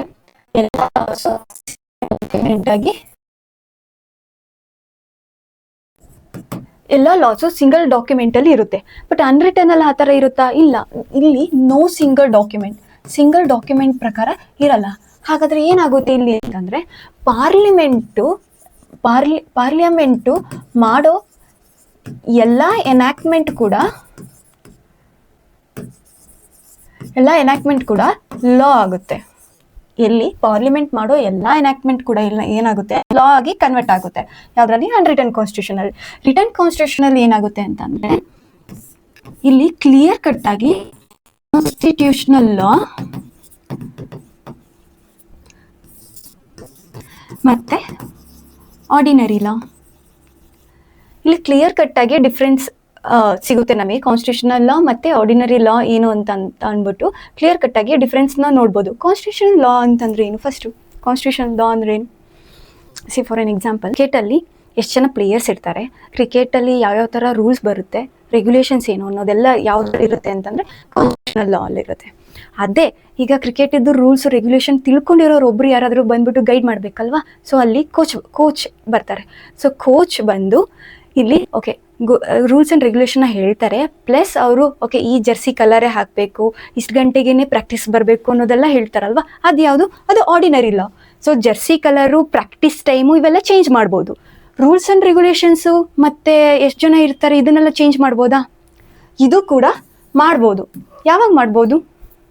ಸೊ ಅದಕ್ಕೋಸ್ಕರ ನಮ್ಮ ಕಾನ್ಸ್ಟಿಟ್ಯೂಷನಲ್ಲಿ ಒಂದು ಟರ್ಮ್ ಇಂಟ್ರೊಡ್ಯೂಸ್ ಮಾಡ್ತಾರೆ. ಅದು ಏನಂತಂದರೆ ಅಮೆಂಡ್ಮೆಂಟ್ ಯಾವಾಗ ಮಾಡ್ಬೋದು? ಸ್ಪೆಷಲ್ ಮೆಜಾರಿಟಿಲಿ ಆರ್ಟಿಕಲ್ 368ನ ಯೂಸ್ ಮಾಡಿಕೊಂಡು ಈವನ್ ಕಾನ್ಸ್ಟಿಟ್ಯೂಷನಲ್ ಲಾ ಕೂಡ ನಾವು ಚೇಂಜಸ್ ಮಾಡ್ಬೋದು. ಬಟ್ ಇಲ್ಲಿ ಡಿಫ್ರೆನ್ಸ್ ಗೊತ್ತಾಗ್ತಿದೆ ಅಲ್ವಾ, ಕಾನ್ಸ್ಟಿಟ್ಯೂಷನ್ ಲಾ ಮತ್ತು ಆರ್ಡಿನರಿ ಲಾ ಅದು ಡಿಫ್ರೆನ್ಸ್ ಗೊತ್ತಾಗ್ತಿದೆ. ಆದರೆ ಅನ್ರಿಟನ್ ಕಾನ್ಸ್ಟಿಟ್ಯೂಷನಲ್ಲಿ ಆ ಥರ ಡಿಫ್ರೆನ್ಸೇ ಇಲ್ಲ. ಪಾರ್ಲಿಮೆಂಟ್ ಯಾವುದೇ ಎನಾಕ್ಟ್ಮೆಂಟ್ ಮಾಡಿದ್ರು ಕೂಡ ಅದು ಲಾ ಪಾಸ್ ಆಗ್ತಾ ಇದೆ. ಅದಕ್ಕೋಸ್ಕರನೇ ನಾವು ರಿಟನ್ ಕಾನ್ಸ್ಟಿಟ್ಯೂಷನ್ನ ತೊಗೊಂಡ್ವಿ. ಸೊ ಕ್ಲಿಯರ್ ಕಟ್ಟಾಗಿ ಡಿಫ್ರೆನ್ಸ್ ಇರಲಿ, ಒಂದು ಕಡೆ ಎಲ್ಲ ಕಂಪೈಲ್ ಆಗಿರಲಿ ಆ ಡಾಕ್ಯುಮೆಂಟ್ ಫಾರ್ಮಲ್ಲಿ ಅಂತ ಅಂದ್ಬಿಟ್ಟು ನಾವು ರಿಟರ್ನ್ ಕಾನ್ಸ್ಟಿಟ್ಯೂಷನ್ನ ತೊಗೊಂಡ್ವಿ. ಓಕೆ, ರಿಟರ್ನ್ ಕಾನ್ಸ್ಟಿಟ್ಯೂಷನ್ ತೊಗೊಂಡ್ವಿ. ಲೆಂತಿ ಅಷ್ಟೇ ಯಾಕೆ ಇಷ್ಟು ದೊಡ್ಡದಾಗೆ ಯಾಕೆ ನಾವು ಮಾಡಬೇಕಿತ್ತು? ಯಾಕಂತಂದರೆ ನಮ್ಮ ಕಾನ್ಸ್ಟಿಟ್ಯೂಷನಲ್ಲಿ ಸ್ಟಾರ್ಟಿಂಗ್ ನಮ್ಮ ಕಾನ್ಸ್ಟಿಟ್ಯೂಷನಲ್ಲಿ ಇದ್ದಾಗ ಎಷ್ಟು ಬಂದಿದೆ? ಪ್ರಿಯಾಂಬಲ್ ಇತ್ತು, ಅದು ನಮ್ಗೆ ಗೊತ್ತು. 395 ಆರ್ಟಿಕಲ್ಸ್ ಇತ್ತು, 22 ಪಾರ್ಟ್ಸ್ ಇತ್ತು, ಮತ್ತು 8 ಸ್ಕೆಡ್ಯೂಲ್ಸ್ ಇತ್ತಲ್ವಾ. ಸೊ ಇಷ್ಟು ದೊಡ್ಡದಾಗೆ ಯಾಕೆ ಬೇಕಿತ್ತು ನಮಗೆ? ರೀಸನ್ ಯಾಕೆ ಅಂತಂದರೆ ಸೋಷಿಯಲ್ ಮತ್ತು ಕಲ್ಚರಲ್ ಡೈವರ್ಸಿಟಿ ಜಾಸ್ತಿ ಇತ್ತು ನಮ್ಮ ಕಂಟ್ರಿಲಿ. ಮತ್ತು ಹಿಸ್ಟಾರಿಕಲ್ ಫ್ಯಾಕ್ಟರ್ಸಿಂದ ಲೈಕ್ ಕೊಲೋನಿಯಲ್ ಲೆಗಸಿ ಮತ್ತು ಫೆಡ್ರಲ್ ಸ್ಟ್ರಕ್ಚರ್ ಇದ್ದಿದ್ದರಿಂದ ಸೊ ನಮ್ಮ ಕಾನ್ಸ್ಟಿಟ್ಯೂಷನ್ನ ನಾವು ತುಂಬ ವಾಸ್ಟಾಗಿ ಬರೀತಾ ಹೋಗಿ. ಸೊ ನಾನು ಆಗಲೇ ಹೇಳಿದೆ ಲೈಕ್ ಓಕೆ ರಿಟರ್ನ್ ಕಾನ್ಸ್ಟಿಟ್ಯೂಷನ್ ಯಾಕೆ ತೊಗೊಂಡ್ವಿ ಅಂತ ಹೇಳಿದೆ. ಅದಾದಮೇಲೆ ನಾನು ಹೇಳಿದೆ ಓಕೆ ರಿಟರ್ನ್ ಕಾನ್ಸ್ಟಿಟ್ಯೂಷನಲ್ಲಿ ನಮ್ಮ ರಿಟರ್ನ್ ಕಾನ್ಸ್ಟಿಟ್ಯೂಷನ್ ಇದ್ದರೂ ಕೂಡ ನಾವು ಕಾನ್ಸ್ಟಿಟ್ಯೂಷನ್ ಲಾ ಮತ್ತು ಆರ್ಡಿನರಿ ಲಾ ಎರಡೂ ಡಿಫ್ರೆನ್ಸ್ ಗೊತ್ತಾಗಿದೆ ನಮಗೆ. ಈ ಒಂದು ನಾವು ಕಾನ್ಸ್ಟಿಟ್ಯೂಷನಲ್ ಲಾ ಕೂಡ ನಾವು ಏನ್ ಮಾಡ್ಬೋದು ಅಂದ್ರೆ ಅಮೆಂಡ್ಮೆಂಟ್ ಮಾಡ್ಬೋದು. ಬಟ್ ಅದೇ ರಿಟರ್ನ್ ಕಾನ್ಸ್ಟಿಟ್ಯೂಷನ್ ಎಲ್ಲಿಂದ ತಗೊಂಡಿದೀವಿ ಅಂತಂದ್ರೆ ಯು ಎಸ್ ಇಂದ ತಗೊಂಡಿದೀವಿ. ಬಟ್ ಅಲ್ಲಿ ಕಾನ್ಸ್ಟಿಟ್ಯೂಷನ್ ರಿಜಿಡ್ ಇದೆ. ಲೈಕ್ ಒಂದ್ಸತಿ ರೂಲ್ಸ್ ಅಂಡ್ ರೆಗ್ಯುಲೇಷನ್ ಫಾರ್ಮ್ ಆಯ್ತು ಅಂತಂದ್ರೆ ಅದು ಚೇಂಜಸ್ ಮಾಡಕ್ಕಾಗಲ್ಲ. ಬಟ್ ನಮ್ ಕಂಟ್ರಿಲಿ ಹೇಗಿದೆ, ಫ್ಲೆಕ್ಸಿಬಲ್ ಇದೆ. ಅಂದ್ರೆ ಟೈಮ್ ಹೋಗ್ತಾ ಹೋಗ್ತಾ ನಾವು ರೂಲ್ಸ್ ಅಂಡ್ ರೆಗ್ಯುಲೇಷನ್ಸ್ ಕೂಡ ಚೇಂಜ್ ಮಾಡ್ಕೋಬಹುದು. ಆದ್ರೆ ಅನ್ರಿಟನ್ ಕಾನ್ಸ್ಟಿಟ್ಯೂಷನ್ ಅಲ್ಲಿ ಏನಿದೆ, ಎವ್ರಿ ಪಾರ್ಲಿಮೆಂಟ್ ಎನಾಕ್ಟ್ಮೆಂಟ್ ಕೂಡ ಲಾ ಆಗುತ್ತಲ್ವಾ, ಅಲ್ಲಿ ಫ್ಲೆಕ್ಸಿಬಿಲಿಟಿ ಜಾಸ್ತಿ ಇದೆ. ನಮ್ಮ ಕಾನ್ಸ್ಟಿಟ್ಯೂಷನ್ ಬಂದ್ಬಿಟ್ಟು ಫ್ಲೆಕ್ಸಿಬಿಲಿಟಿ ಇದೆ ರಾದರ್ ದೆನ್ ರಿಜಿಡ್. ಬಟ್ ಯಾವ ಫಾರ್ಮ್ ಅಲ್ಲಿ ಇದೆ ಅಂತ ಅಂದ್ರೆ ರಿಟರ್ನ್ ಫಾರ್ಮ್ ಅಲ್ಲಿ ಇದೆ. ನೆಕ್ಸ್ಟ್ ಈಗ ಗೊತ್ತಾಯ್ತು ರಿಟರ್ನ್ ಫಾರ್ಮ್ ಅಲ್ಲಿ ಇದೆ ಅಂತ ಗೊತ್ತಾಯ್ತು. ತುಂಬಾ ಲೆಂತಿಯಸ್ಟ್ ಕಾನ್ಸ್ಟಿಟ್ಯೂಷನ್ ಅನ್ನೋದು ಗೊತ್ತಾಯ್ತು. ಈಗ ಲೆಂತಿ ಕಾನ್ಸ್ಟಿಟ್ಯೂಷನ್ ಡ್ರಾಫ್ಟ್ ಮಾಡಬೇಕಾದ್ರೆ ಯಾವ್ಯಾವ ಕಂಟ್ರಿಯಿಂದ ಯಾವ್ಯಾವ ಪ್ರಾವಿಷನ್ಸ್ನ ನಾವು ಸೆಲೆಕ್ಟ್ ಮಾಡ್ಕೊಂಡಿದ್ವಿ ಅಂತ ತಿಳ್ಕೊಬೇಕಲ್ವಾ. ಸೊ ಅಂದ್ರೆ ಯಾವ್ದಾದ್ರು ಒಂದು ಸೆಲೆಕ್ಟ್ ಮಾಡಬೇಕು ಅಂತಂದ್ರೆ ನಮ್ಮ ಒಂದು ಐಡಿಯಾ ಇಟ್ಕೊಂಡಿರ್ತೀವಿ. ಇಲ್ಲೂ ಕೂಡ ಕಾನ್ಸ್ಟಿಟ್ಯೂಷನ್ ಮೇಕರ್ಸು ಸ್ಟ್ರಕ್ಚರಲ್ ಸೋರ್ಸು, ಇನ್ನೊಂದು ಫಿಲಾಸಫಿಕಲ್ ಸೋರ್ಸು, ಇನ್ನೊಂದು ಪೊಲಿಟಿಕಲ್ ಸೋರ್ಸು. ಇದು ಸ್ಟ್ರಕ್ಚರಲ್ ಸೋರ್ಸ್ ಬಂದ್ಬಿಟ್ಟು ನಾವು ಗೌರ್ಮೆಂಟ್ ಆಫ್ ಇಂಡಿಯಾ ಆ್ಯಕ್ಟು 1935 ಇದರಿಂದ ತಗೊಂಡಿದ್ವಿ. ಫಿಲಾಸಫಿಕಲ್ ಸೋರ್ಸಸ್ ಬಂದ್ಬಿಟ್ಟು USA ಇಂದ ತಗೊಂಡ್ವಿ. ಫಿಲಾಸಫಿಕಲ್ ಸೋರ್ಸಸ್ ಅಲ್ಲಿ ಯಾವ್ದು ಬರುತ್ತೆ ಅಂತಂದ್ರೆ ಫಂಡಮೆಂಟಲ್ ರೈಟ್ಸು ಮತ್ತೆ ಜುಡಿಷಿಯಲ್ ರಿವ್ಯೂ ಬರುತ್ತೆ. ಪೊಲಿಟಿಕಲ್ ಸೋರ್ಸಸ್ ಅಲ್ಲಿ ಯಾವ್ದು ಬರುತ್ತೆ ಅಂತಂದ್ರೆ UK ಪೊಲಿಟಿಕಲ್ ಸೋರ್ಸ್ ಅಂದ್ರೆ parliamentary government, rule of law, cabinet system ಮತ್ತೆ ಪಾರ್ಲಿಮೆಂಟರಿ ಸವರ್ನಿಟಿ. ಇದು ಬಂದ್ಬಿಟ್ಟು ಪೊಲಿಟಿಕಲ್ ಸೋರ್ಸಸ್ ಅಲ್ಲಿ ಬರುತ್ತೆ. ಇದ್ರ ಬಗ್ಗೆ ಇನ್ ಡೀಟೇಲ್ ಆಗಿ ಡೆಪ್ತ್ ಆಗಿ ನೆಕ್ಸ್ಟ್ ಕ್ಲಾಸಸ್ ಅಲ್ಲಿ ನೋಡ್ತಾ ಹೋಗೋಣ. ಇದು ಸೋರ್ಸಸ್ ಆಫ್ ದಿ ಪ್ರೊವಿನ್ಷನ್ಸ್, ಇದ್ರದ್ದು ಬ್ರಾಡ್ ಐಡಿಯಾ ಇಲ್ಲಿ. ನೆಕ್ಸ್ಟ್ ಯಾವ ಫೀಚರ್ಸ್ ಬರುತ್ತೆ ಅಂತಂದ್ರೆ federal system with unitary bias. ಅಂದ್ರೆ ಫೆಡ್ರಲ್ ಸಿಸ್ಟಮ್ ಬಗ್ಗೆ ಏನು, ಫೆಡ್ರಲ್ ಅಂದ್ರೆ ಏನು ಮತ್ತೆ ಯುನಿಟರಿ ಏನು ಅಂತಂದ್ರೆ ಫಸ್ಟ್ ತಿಳ್ಕೊಬೇಕು. ಫೆಡ್ರಲ್ ಅಂದ್ರೆ ಇಟ್ಸ್ ಲೈಕ್ ಓಕೆ, ನಾವು ಮನೇಲಿದ್ದೀವಿ, ಪೇರೆಂಟ್ಸ್ ಹೆಡ್ಡು, ಬಟ್ ನಮ್ಮ ಪರ್ಸನಲ್ ಒಪಿನಿಯನ್ ಕೂಡ ಅಲ್ಲಿ ಮ್ಯಾಟರ್ ಆಗುತ್ತೆ. ಅಂದರೆ ಪೇರೆಂಟ್ಸ್ ಅಂದರೆ ಸೆಂಟ್ರಲ್ ಗೌರ್ಮೆಂಟ್ ಥರ, ನಾವು ಸ್ಟೇಟ್ ಗೌರ್ಮೆಂಟ್ ಥರ. ಇದು federal system. But unitary features ಏನಂತಂದರೆ ಸ್ಕೂಲಲ್ಲಿ ಪ್ರಿನ್ಸಿಪಲ್ ರೂಮ್ ಥರ, ಅದು ಪ್ರಿನ್ಸಿಪಲೇ ಹೆಡ್ಡು, ಪ್ರಿನ್ಸಿಪಲ್ ಮಾತೇ ಅಲ್ಲಿ ನಡಿಬೇಕು, ಟೀಚರ್ಸ್ದು ಮಾತು ಏನೂ ನಡೆಯೋದಿಲ್ಲ ಆ ಥರ. ಸೊ ಫೆಡ್ರಲ್ ಸಿಸ್ಟಮ್ ಗೌರ್ಮೆಂಟ್ ಬರುತ್ತೆ, ಸೆಂಟರ್ ಮತ್ತು ಸ್ಟೇಟು, ಡಿವಿಷನ್ ಆಫ್ ಪವರ್ಸ್ ಇರುತ್ತೆ, ಮತ್ತು ಇಂಡಿಪೆಂಡೆಂಟ್ ಜುಡಿಷಿಯರಿ ಇರುತ್ತೆ. ಯುನಿಟರಿ ಫೀಚರ್ಸ್ ಅಲ್ಲಿ ಸ್ಟ್ರಾಂಗ್ ಸೆಂಟ್ರಲ್ ಗೌರ್ಮೆಂಟ್ ಇರುತ್ತೆ, ಎಮರ್ಜೆನ್ಸಿ ಪ್ರೊವಿಷನ್ಸ್ ಇರುತ್ತೆ, ಮತ್ತೆ ಆಲ್ ಇಂಡಿಯಾ ಸರ್ವಿಸ್ ಇರುತ್ತೆ. ಬಟ್ ನಮ್ಮ country federal system with unitary bias ಅಂತ ಹೇಳ್ತೀವಿ ಅಂತಂದ್ರೆ ನಮ್ಮ ಕಂಟ್ರಿಲಿ ಸೆಂಟ್ರಲ್ ಗೌರ್ಮೆಂಟು ಮತ್ತೆ ಸ್ಟೇಟ್ ಗೌರ್ಮೆಂಟ್ ಎರಡೂ ಇದೆ. ಆದರೆ ಸ್ಟೇಟ್ ಗೌರ್ಮೆಂಟ್ಗೆ ಗವರ್ನರ್ ಆಗಿ ಅಪಾಯಿಂಟ್ ಮಾಡೋದು ಯಾರು? ಪ್ರೆಸಿಡೆಂಟು ಗವರ್ನರ್ನ ಅಪಾಯಿಂಟ್ ಮಾಡ್ತಾರಲ್ವಾ. ಈ ಒಂದು ಆಲ್ ಇಂಡಿಯಾ ಸರ್ವಿಸಸ್ ಕೂಡ ಯಾರು ಅಪಾಯಿಂಟ್ ಮಾಡ್ತಾರೆ? ಸೆಂಟ್ರಲ್ ಗೌರ್ಮೆಂಟ್ ಅವರೇ ಅಪಾಯಿಂಟ್ ಮಾಡ್ತಾರೆ. ಸೊ ಅದಕ್ಕೋಸ್ಕರ it's like a unique case, federal system with unitary bias ಅಂತ ಹೇಳ್ತೀವಿ. ಇದು article 1 union of states. Next part 1 of the constitution ನೋಡಿದಾಗ ಇದ್ರ ಬಗ್ಗೆ ತಿಳ್ಕೊತಾ ಹೋಗೋಣ. ಬಟ್ ನಮ್ಮ ಕಂಟ್ರಿಲಿ ಏನಂತಂದ್ರೆ ಇಂಡಿಸ್ಟ್ರಕ್ಟೇಬಲ್ ಯೂನಿಯನ್ ವಿತ್ ಡಿಸ್ಟ್ರಕ್ಟೇಬಲ್ ಸ್ಟೇಟ್ಸ್ ಅಂತ ಒಂದು ಸ್ಟೇಟ್ಮೆಂಟ್ ಬರುತ್ತೆ. ಇದ್ರ ಬಗ್ಗೆ ನೋಡ್ತಾ ಹೋಗೋಣ. ಆ ಪಾರ್ಟ್ 1 ಆಫ್ ದಿ ಕಾನ್ಸ್ಟಿಟ್ಯೂಷನ್ ಮಾಡಿದಾಗ ಡೀಟೇಲ್ ಆಗಿ ಇದ್ರ ಬಗ್ಗೆ ನೋಡ್ತಾ ಹೋಗೋಣ. ಈಗ ನೆಕ್ಸ್ಟ್ ಪಾಯಿಂಟ್ ಯಾವ್ದು ಬರುತ್ತೆ ಅಂತಂದ್ರೆ ಪಾರ್ಲಿಮೆಂಟರಿ ಫಾರ್ಮ್ ಆಫ್ ಗೌರ್ಮೆಂಟ್ ಏನಂತಂದ್ರೆ ಇದು ಬ್ರಿಟಿಷ್ ಮಾಡಲಿಂದ ತಗೊಂಡ್ವಿ. ಅಂದರೆ ಪಾರ್ಲಿಮೆಂಟರಿ ಫಾರ್ಮ್ ಆಫ್ ಗೌರ್ಮೆಂಟ್ ಯಾವ್ದು ಅಂತಂದ್ರೆ PM ಇರ್ತಾರೆ, ಕೌನ್ಸಿಲ್ ಆಫ್ ಮಿನಿಸ್ಟರ್ ಇರ್ತಾರೆ, ಮತ್ತೆ CM ಇರ್ತಾರೆ. ಇದನ್ನ ನಾವೇನಂತೀವಿ ಅಂದ್ರೆ ಪಾರ್ಲಿಮೆಂಟರಿ ಫಾರ್ಮ್ ಆಫ್ ಗೌರ್ಮೆಂಟ್ ಅಂತ ಹೇಳ್ತೀವಿ. ಪಾರ್ಲಿಮೆಂಟರಿ ಸವರ್ನಿಟಿ ಅಂಡ್ ಜುಡಿಷಿಯಲಿ ಸುಪ್ರಮೆಸಿ ಅಂತಂದ್ರೆ ಏನಂದ್ರೆ ಪಾರ್ಲಿಮೆಂಟ್ ಅವ್ರಿಗೆ ಫ್ರೀಡಮ್ ಇದೆ. ಲೈಕ್ ಅವರು ಕಾನ್ಸ್ಟಿಟ್ಯೂಷನ್ ಕೂಡ ಅಮೆಂಡ್ ಮಾಡ್ಬೋದು. ಹಾಗಂತ ಹೇಗೆ ಬೇಕು ಹಾಗೆ ಅಮೆಂಡ್ ಮಾಡ್ಬೋದಾ? ಇಲ್ಲ. ಜುಡಿಷಿಯರಿಗೂ ಫ್ರೀಡಮ್ ಇದೆ. ಲೈಕ್ ಅವರು ಥ್ರೂ ಜುಡಿಷಿಯಲ್ ರಿವ್ಯೂ ಇಂದ ಪಾರ್ಲಿಮೆಂಟ್ ಯಾವ್ದು ಅಮೆಂಡ್ ಮಾಡ್ತಿದೆ ಅದನ್ನ ನೋಡ್ತಾ ಹೋಗ್ಬೋದು, ಮತ್ತೆ ಅದನ್ನ ಚೇಂಜಸ್ ಕೂಡ ಮಾಡಿಸ್ತಾ ಹೋಗ್ಬೋದು. ಸೊ ಇದು ಪಾರ್ಲಿಮೆಂಟರಿ ಸವರ್ನಿಟಿ ಅಂಡ್ ಜುಡಿಷಿಯಲಿ ಸುಪ್ರಮೆಸಿ ಅಂತ ಇದೊಂದು point. Next integrated and independent judiciary ಅಂತಂದರೆ ಈಗ ಸುಪ್ರೀಂ ಕೋರ್ಟ್ ಒಂದು ಲಾ ಕೊಡುತ್ತೆ. ಸುಪ್ರೀಂ ಕೋರ್ಟ್ ಲಾ ಕೊಟ್ಟರೆ ಅದು ಎಲ್ಲ ಹೈಕೋರ್ಟ್ಗೂ, ಸುಪ್ರೀಂ ಕೋರ್ಟ್ ಒಂದು ಲಾ ಕೊಟ್ಟರೆ ಅದು ಎಲ್ಲ ಹೈಕೋರ್ಟು ಫಾಲೋ ಮಾಡಬೇಕು. ಬಟ್ ಅಂದರೆ ನಮ್ಮ ಸ್ಟೇಟ್ ಲಾ ಯಾವುದಾದ್ರೂ ಒಂದು ನಮ್ಮ ಸ್ಟೇಟಿನ ಹೈಕೋರ್ಟು ಯಾವುದಾದ್ರು ಹೊಸ ಲಾ ಫಾರ್ಮ್ ಮಾಡ್ತು ಅಂದರೆ ಅದು ಪಕ್ಕದ ಸ್ಟೇಟ್ ಅವರು ಫಾಲೋ ಮಾಡೋ ನೆಸೆಸಿಟಿ ಇರಲ್ಲ. ಸೊ ಇಲ್ಲಿ ಏನಾಗುತ್ತೆ ಅಂತ ಅಂದರೆ ಇಂಟಿಗ್ರೇಟೆಡ್ ಆಗಿದೆ ಮತ್ತೆ ಇಂಡಿಪೆಂಡೆಂಟ್ ಆಗಿದೆ. ಲೈಕ್ ಸ್ಟಾರ್ಟಿಂಗ್ ಒಂದು ಮುನ್ಸಿಫ್ ಕೋರ್ಟಿಂದ ಹಿಡಿದು ಸುಪ್ರೀಂ ಕೋರ್ಟ್ ತನಕ ಹೈರಾರ್ಕಿ ಬರುತ್ತೆ. ಇದು ಸುಪ್ರೀಂ ಕೋರ್ಟ್ ಚಾಪ್ಟರ್ ಮಾಡಿದಾಗ ನೋಡ್ತಾ ಹೋಗೋಣ. ಮುನ್ಸಿಫ್ ಕೋರ್ಟಿಂದ ಹಿಡಿದು ಡಿಸ್ಟ್ರಿಕ್ಟ್ ಕೋರ್ಟಿಂದ ಹಿಡಿದು ಹೈಕೋರ್ಟಿಂದ ಹಿಡಿದು ಸುಪ್ರೀಂ ಕೋರ್ಟ್ ತನಕ ಹೈರಾರ್ಕಿ ಇದೆ. ಇದು ಇದೆಲ್ಲ ಇಂಟಿಗ್ರೇಟೆಡ್ ಇದೆ, ಬಟ್ ಥಿಂಗ್ ಇಂಡಿಪೆಂಡೆಂಟ್ ಆಗಿ ವರ್ಕ್ ಮಾಡುತ್ತೆ. ನೆಕ್ಸ್ಟ್ ಬಂದು ಫಂಡಮೆಂಟಲ್ ರೈಟ್ಸ್ ಇದು ಪಾರ್ಟ್ 3 ಬರುತ್ತೆ. ಸೊ ಇದರಲ್ಲಿ ಆರ್ಟಿಕಲ್ 14 32 ತನಕ ಬರುತ್ತೆ. ಆರ್ಟಿಕಲ್ ಒಂದ್ಸತಿ ಇದು ತುಂಬಾ ಇಂಪಾರ್ಟೆಂಟ್ ಇರೋದ್ರಿಂದ ಇಲ್ಲೇ ಒಂದ್ಸತಿ ನೋಡ್ತಾ ಹೋಗೋಣ ಇದ್ರ ಬಗ್ಗೆ. ರೈಟ್ ಟು ಈಕ್ವಾಲಿಟಿ ಆರ್ಟಿಕಲ್ 14 18 ತನಕ ಬರುತ್ತೆ. ಮತ್ತೆ ರೈಟ್ ಟು ಫ್ರೀಡಮ್ ಬಂದ್ಬಿಟ್ಟು ಆರ್ಟಿಕಲ್ 19 22 ತನಕ ಬರುತ್ತೆ. ರೈಟ್ ಅಗೇನ್ಸ್ಟ್ ಎಕ್ಸ್ಪ್ಲಾಯಿಟೇಷನ್ ಬಂದ್ಬಿಟ್ಟು ಆರ್ಟಿಕಲ್ 23 24 ತನಕ ಬರುತ್ತೆ. Right to freedom of religion ಬಂದ್ಬಿಟ್ಟು ಆರ್ಟಿಕಲ್ 25 28 ತನಕ ಬರುತ್ತೆ. ಕಲ್ಚರಲ್ ಅಂಡ್ ಎಜುಕೇಷನಲ್ ರೈಟ್ಸ್ ಬಂದ್ಬಿಟ್ಟು ಆರ್ಟಿಕಲ್ 29 30 ತನಕ ಬರುತ್ತೆ. ರೈಟ್ ಟು ಕಾನ್ಸ್ಟಿಟ್ಯೂಷನಲ್ ರೆಮಿಡೀಸ್ ಬಂದ್ಬಿಟ್ಟು ಆರ್ಟಿಕಲ್ 32. ಓಕೆ, ನೆಕ್ಸ್ಟ್ ಯಾವುದೇ ಪಾಯಿಂಟ್ಸ್ ಬರುತ್ತೆ ಅಂತಂದರೆ ಫಂಡಮೆಂಟಲ್ ಡ್ಯೂಟೀಸ್ ಅನ್ನೋದು ಒಂದು ಪಾಯಿಂಟ್ಸ್ ಬರುತ್ತೆ. ಸೊ ಅದು ನಮ್ಮ ಡ್ಯೂಟೀಸ್ ಏನೇನಿದೆ ಅಂತ ಹೇಳ್ತೀವಿ. ಇದರಲ್ಲಿ ಫಂಡಮೆಂಟಲ್ ಡ್ಯೂಟೀಸ್ ಬರುತ್ತೆ.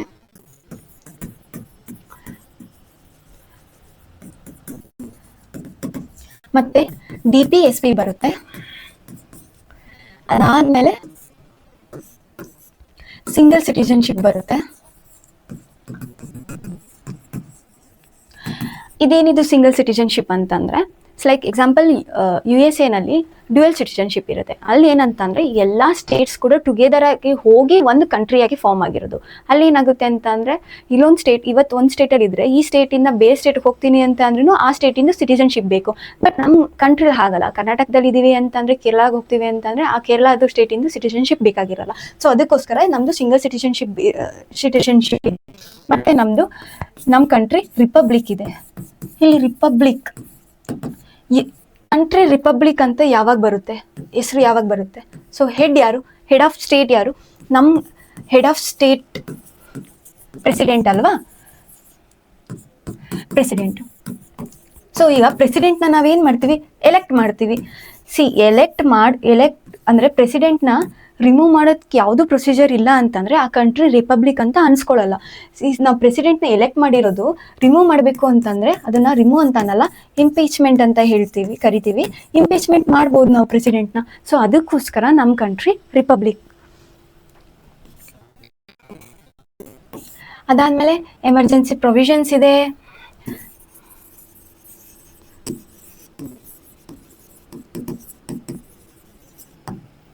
ಸೊ ನಮ್ಮ ನ್ಯಾಷನಲ್ ಸೆಕ್ಯೂರಿಟಿಗೋಸ್ಕರ ನಮ್ಮದು ಎಮರ್ಜೆನ್ಸಿ ಪ್ರೊವಿಷನ್ಸ್ ಕೂಡ ಇದೆ. ಅದರಲ್ಲಿ ನ್ಯಾಷನಲ್ ಎಮರ್ಜೆನ್ಸಿ, ಫೈನಾನ್ಷಿಯಲ್ ಎಮರ್ಜೆನ್ಸಿ ಅಂತಲೂ ನೋಡ್ತೀವಿ. ಅದಾದಮೇಲೆ ನಮ್ಮ ಕಂಟ್ರಿ ಸೆಕ್ಯುಲರ್ ಇದೆ. ಇಂಪಾರ್ಟೆಂಟ್. ಸೆಕ್ಯುಲರ್ ಅಂತಂದರೆ ನಾವು ಎಲ್ಲ ರಿಲಿಜಿಯನ್ಸ್ನೂ ಕೂಡ ಎಕ್ಸೆಪ್ಟ್ ಮಾಡ್ಕೋತೀವಿ. ನಾವು ಒಂದು ನ್ಯಾಷನಲ್ ರಿಲಿಜಿಯನ್ ಅಂತ ಅಂದ್ಬಿಟ್ಟು ನಾವು ಯಾವುದೂ ತಗೊಂಡಿಲ್ಲ. ಎಲ್ಲ ರಿಲಿಜಿಯನ್ನು ಕೂಡ ನಾವು ಎಕ್ಸೆಪ್ಟ್ ಮಾಡ್ತೀವಿ. ಇದನ್ನು ನಾವು ಏನು ಅನ್ಬೋದು ಅಂತಂದರೆ ಪಾಸಿಟಿವ್ ಮಾಡೆಲ್ ಆಫ್ ಸೆಕ್ಯುಲರಿಸಮ್ ಅಂತಲೂ ಕೂಡ ಕರಿತೀವಿ.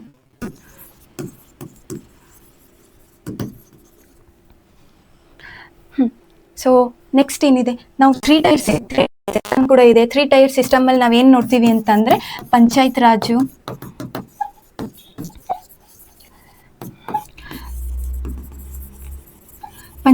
ನೋಡ್ತೀವಿ. ಅದಾದಮೇಲೆ ಮುನ್ಸಿಪಾಲಿಟೀಸ್ ಬಗ್ಗೆ ನೋಡ್ತೀವಿ. ಅದಾದಮೇಲೆ ಕೋಆಪ್ರೇಟಿವ್ ಸೊಸೈಟೀಸ್ ಬಗ್ಗೆನೂ ನೋಡ್ತೀವಿ.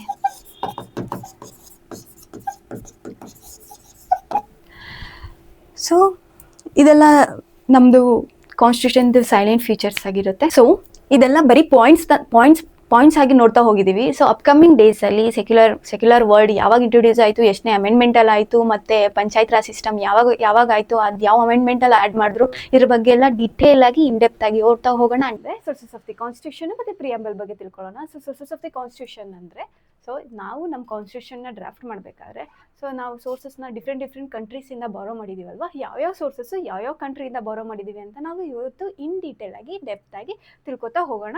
ಸೊ ಇದ್ರ ಮೇಲೆ ಈ ಸೋರ್ಸು ಯಾವ ಕಂಟ್ರಿಯಿಂದ ಬಾರೋ ಆಗಿದೆ ಅಂತ ಕ್ವಶನ್ಸು ಕೇಳ್ತಾರೆ. ಇದರಲ್ಲಿ ಕೇಳೋವಂಥ ಚಾನ್ಸಸ್ ಜಾಸ್ತಿ ಇದೆ. ಸೊ ಈಗ ಸ್ಟಾರ್ಟ್ ಮಾಡೋಣ. First sources of the Indian ಕಾನ್ಸ್ಟಿಟ್ಯೂಷನಲ್ಲಿ ಫಸ್ಟ್ ಬಂದ್ಬಿಟ್ಟು ನಾವು ಮೇಜರಾಗಿ ಎಷ್ಟು ಕಂಟ್ರಿಯಿಂದ ನಾವು ಬಾರೋ ಮಾಡಿದ್ದೀವಿ. ಸೊ ಎಲ್ಲ ಕಂಟ್ರೀಸಿಂದ ಸ್ವಲ್ಪ ಬಾರೋ ಮಾಡಿದ್ದೀವಿ. ಮೇಜರಾಗಿ ಎಷ್ಟು ಕಂಟ್ರಿಯಿಂದ ಬಾರೋ ಮಾಡಿದ್ದೀವಿ ಅಂತಂದರೆ 10 ಮೇಜರ್ ಕಂಟ್ರೀಸಿಂದ ನಾವು ಬಾರೋ ಮಾಡಿದ್ದೀವಿ. ಸೊ ಅದಾದಮೇಲೆ ಅದನ್ನು ಒಂದೊಂದಾಗಿ ನೋಡ್ತಾ ಹೋಗೋಣ. ಸೊ ಕಾನ್ಸ್ಟಿಟ್ಯೂಷನ್ ಬಾರೋ ಮಾಡ್ಬೇಕಾದ್ರೆ ನಮಗೊಂದು ಫ್ರೇಮ್ ವರ್ಕ್ ಇರುತ್ತೆ ಅಲ್ವಾ. ಸೊ ನಾವು ಒಂದು 3 ಪಾರ್ಟ್ಸಾಗಿ ಡಿವೈಡ್ ಮಾಡ್ಕೊಂಡಿದ್ವಿ. ಯಾವ ಥರ ಅಂತಂದರೆ ಫಸ್ಟ್ ಒಂದು ಸ್ಟ್ರಕ್ಚರಲ್ ಪಾರ್ಟ್ ಅಂತ ಡಿವೈಡ್ ಮಾಡ್ಕೊಂಡಿದ್ವಿ, ನೆಕ್ಸ್ಟ್ ಫಿಲಾಸಫಿಕಲ್ ಪಾರ್ಟ್ ಅಂತ ಡಿವೈಡ್ ಮಾಡ್ಕೊಂಡಿದ್ವಿ, ನೆಕ್ಸ್ಟ್ ಪೊಲಿಟಿಕಲ್ ಪಾರ್ಟ್ ಅಂತ ಡಿವೈಡ್ ಮಾಡ್ಕೊಂಡಿದ್ವಿ. ಸ್ಟ್ರಕ್ಚರಲ್ ಪಾರ್ಟ್ ಬಂದ್ಬಿಟ್ಟು ನಾವು ಯಾವುದರಿಂದ ತೊಗೊಂಡಿದ್ದೀವಿ ಅಂತಂದರೆ government of India act 1935. So ಈ ಆ್ಯಕ್ಟ್ ನಮಗೆ ಆಗಲೇ ಇದ್ದಿದ್ದರಿಂದ ನಾವು ಸ್ಟ್ರಕ್ಚರಲ್ ಪಾರ್ಟ್ ಆಗಿ ಈ ಆ್ಯಕ್ಟ್ ರೆಫರೆನ್ಸ್ ಆಗಿ ತೊಗೊಂಡಿದ್ದೀವಿ. ಸೊ ಸ್ಟ್ರಕ್ಚರಲ್ ಪಾರ್ಟಲ್ಲಿ government of India act 1935. Philosophical part ಬಂದ್ಬಿಟ್ಟು USA ಇಂದ ತೊಗೊಂಡಿದ್ದೀವಿ.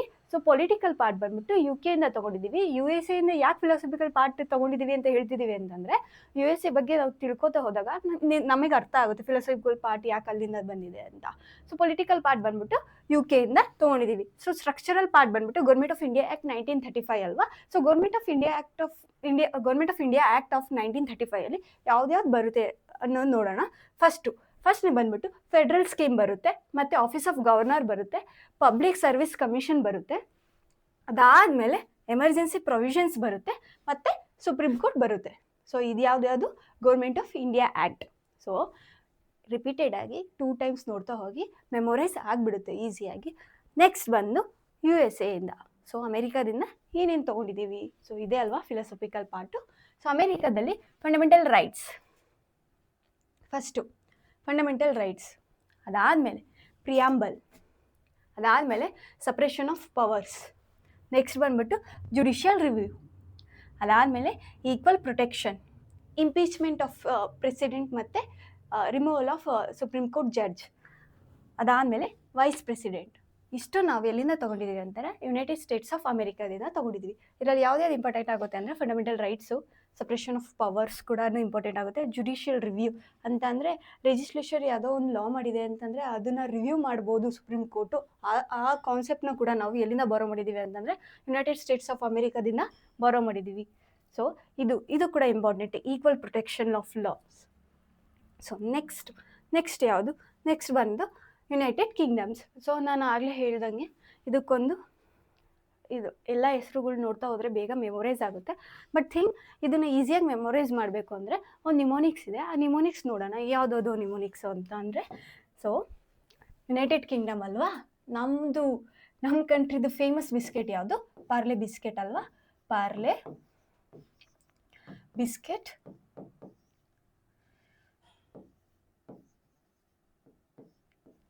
ಪ್ರೈಸ್. ಸೊ ಇಲ್ಲಿ ಪಾರ್ಲೆ ಬಿಸ್ಕೆಟ್ ಪ್ರೈಸ್, PA ಅಂತಂದ್ರೇನು, parliamentary form of government. So ಇಲ್ಲೇ PA ಅಂತಂದರೆ parliamentary form of government. Parliamentary form of ಗೌರ್ನಮೆಂಟಲ್ಲಿ ಏನೇನು ಇರುತ್ತೆ ಅಂದರೆ PM ಇರ್ತಾರೆ, CM ಇರ್ತಾರೆ, ಕ್ಯಾಬಿನೆಟ್ ಮಿನಿಸ್ಟರ್ ಇರ್ತಾರೆ, ಕೌನ್ಸಿಲ್ ಆಫ್ ಮಿನಿಸ್ಟರ್ ಇರ್ತಾರೆ. ಇದು parliamentary form of government. R ಅಂತಂದರೆ ಏನಂದರೆ rule of law. So R ಅಂದರೆ ರೂಲ್ ಆಫ್ ಲಾ. ಸೊ ಇಲ್ಲಿ ಲಾನೇ ಸುಪೀರಿಯರು, ಕಿಂಗ್ ಸುಪೀರಿಯರಿಟಿ ಅಲ್ಲ ಅಂತ. ಸೊ R ಅಂದರೆ ರೂಲ್ ಆಫ್ ಲಾ. L ಅಂತಂದರೆ ಲೆಜಿಸ್ಲೇಚರ್. ಸೊ ಪಾರ್ಲಿಮೆಂಟ್ರಿ ಪ್ರಿವಿಲೇಜಸ್ ಅಂತಲೂ ಹೇಳ್ತೀವಿ, ಲೆಜಿಸ್ಲೇಚರ್ ಬಗ್ಗೆ ಮಾತಾಡ್ತೀವಿ ನಾವಿಲ್ಲಿ. BA ಅಂತ ಅಂದರೆ ಬೈಕ್ಯಾಮ್ರಲಿಸಮ್ ಅಂತ ಅಂದರೆ ಏನಂದರೆ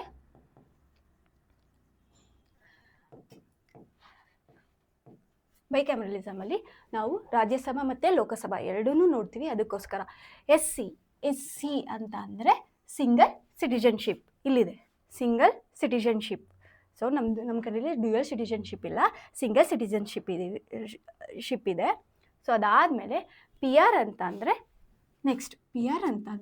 ಪ್ರೊರೋಗೇಟಿವ್ ರೈಟ್ಸ್ ಬಗ್ಗೆ ನಾವು ಫಂಡಮೆಂಟಲ್ ರೈಟ್ಸ್ ನೋಡ್ತಾ ಹೋದಾಗ ಇನ್ ಡೀಟೇಲ್ ಆಗಿ ಡೆಪ್ತಾಗಿ ನೋಡ್ತಾ ಹೋಗೋಣ.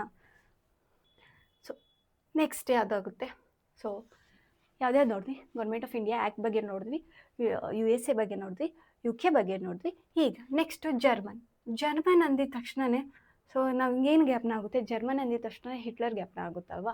ಸೊ ಈ ಒಂದು ಕನೆಕ್ಷನಿಂದ ನಾವೇನು ತಿಳ್ಕೊಬೇಕು ಅಂತಂದರೆ ಎಮರ್ಜೆನ್ಸಿ ಟೈಮಲ್ಲಿ ಸಸ್ಪೆನ್ಷನ್ ಆಫ್ ಫಂಡಮೆಂಟಲ್ ರೈಟ್ಸು ಎಲ್ಲಿಂದ ತೊಗೊಂಡಿದ್ದೀವಿ ಅಂತಂದರೆ ಜರ್ಮನಿಂದನೇ ತೊಗೊಂಡಿದ್ದೀವಿ. ಮತ್ತು ಪ್ರೊಕ್ಲಮೇಷನ್ ಆಫ್ ಎಮರ್ಜೆನ್ಸಿ ಪ್ರೊಸೀಜರ್ಸ್ ಕೂಡ ನಾವು ಎಲ್ಲಿಂದ ತೊಗೊಂಡಿದ್ದೀವಿ ಅಂತಂದರೆ ಜರ್ಮನಿಂದನೇ ತೊಗೊಂಡಿದ್ದೀವಿ. ಇದರಲ್ಲಿ ತುಂಬ ಇಂಪಾರ್ಟೆಂಟ್ ಪಾಯಿಂಟ್ ಯಾವುದು ಅಂತಂದರೆ suspension of fundamental rights during emergency ನಾವು ಎಲ್ಲಿಂದ ತೊಗೊಂಡಿದ್ದೀವಿ ಅಂತಂದರೆ ಎಲ್ಲಿಂದ ಮಾಡಿದ್ದೀವಿ ಅಂತಂದರೆ ಅದು ಜರ್ಮನಿಂದ ಮಾಡಿದ್ದೀವಿ. ನೆಕ್ಸ್ಟ್ ಯಾವ್ದು ಬರುತ್ತೆ ಅಂದರೆ ನೆಕ್ಸ್ಟು ರಷ್ಯಾ ನಮ್ಗೆ ಗೊತ್ತು, ಸೋಷಿಯಲಿಸ್ಟಿಕ್ ಕಂಟ್ರಿ ರಷ್ಯಾ. ನಾವು ಅದರಿಂದ ನಾವು ಏನು ತೊಗೊಂಡಿದ್ದೀವಿ ಅಂತಂದರೆ ಫಂಡಮೆಂಟಲ್ ಡ್ಯೂಟೀಸ್ ತೊಗೊಂಡಿದ್ದೀವಿ. ಸೊ ಸೊ ಫಂಡಮೆಂಟಲ್ ಡ್ಯೂಟೀಸ್ ತೊಗೊಂಡಿದ್ವಿ, ಇದು ಇಂಪಾರ್ಟೆಂಟ್. ಫಂಡಮೆಂಟಲ್ ಡ್ಯೂಟೀಸ್ ನಾವೆಲ್ಲಿಂದ ತೊಗೊಂಡಿದ್ದೀವಿ ಅಂದರೆ ರಷ್ಯಾದಿಂದ ತೊಗೊಂಡಿದ್ದೀವಿ. ಅದಷ್ಟೇ ಅಲ್ಲ 5 year plans for economic development, 5 ವರ್ಷದ ಪ್ಲ್ಯಾನ್ಸ್ ಕೂಡ ನಾವು ರಷ್ಯಾದಿಂದನೇ ತೊಗೊಂಡಿದ್ವಿ. Social economic and political justice ಕೂಡ ನಾವು ರಷ್ಯಾದಿಂದನೇ ತೊಗೊಂಡಿದ್ವಿ. ಬಟ್ ತುಂಬ ಇಂಪಾರ್ಟೆಂಟ್ ಪಾಯಿಂಟ್ ಯಾವುದಿಲ್ಲಿ, ಫಂಡಮೆಂಟಲ್ ಡ್ಯೂಟೀಸ್ ಎಲ್ಲಿಂದ ತೊಗೊಂಡಿದ್ದೀವಿ ಅಂತಂದರೆ ರಷ್ಯಾದಿಂದ ತೊಗೊಂಡಿದ್ದೀವಿ.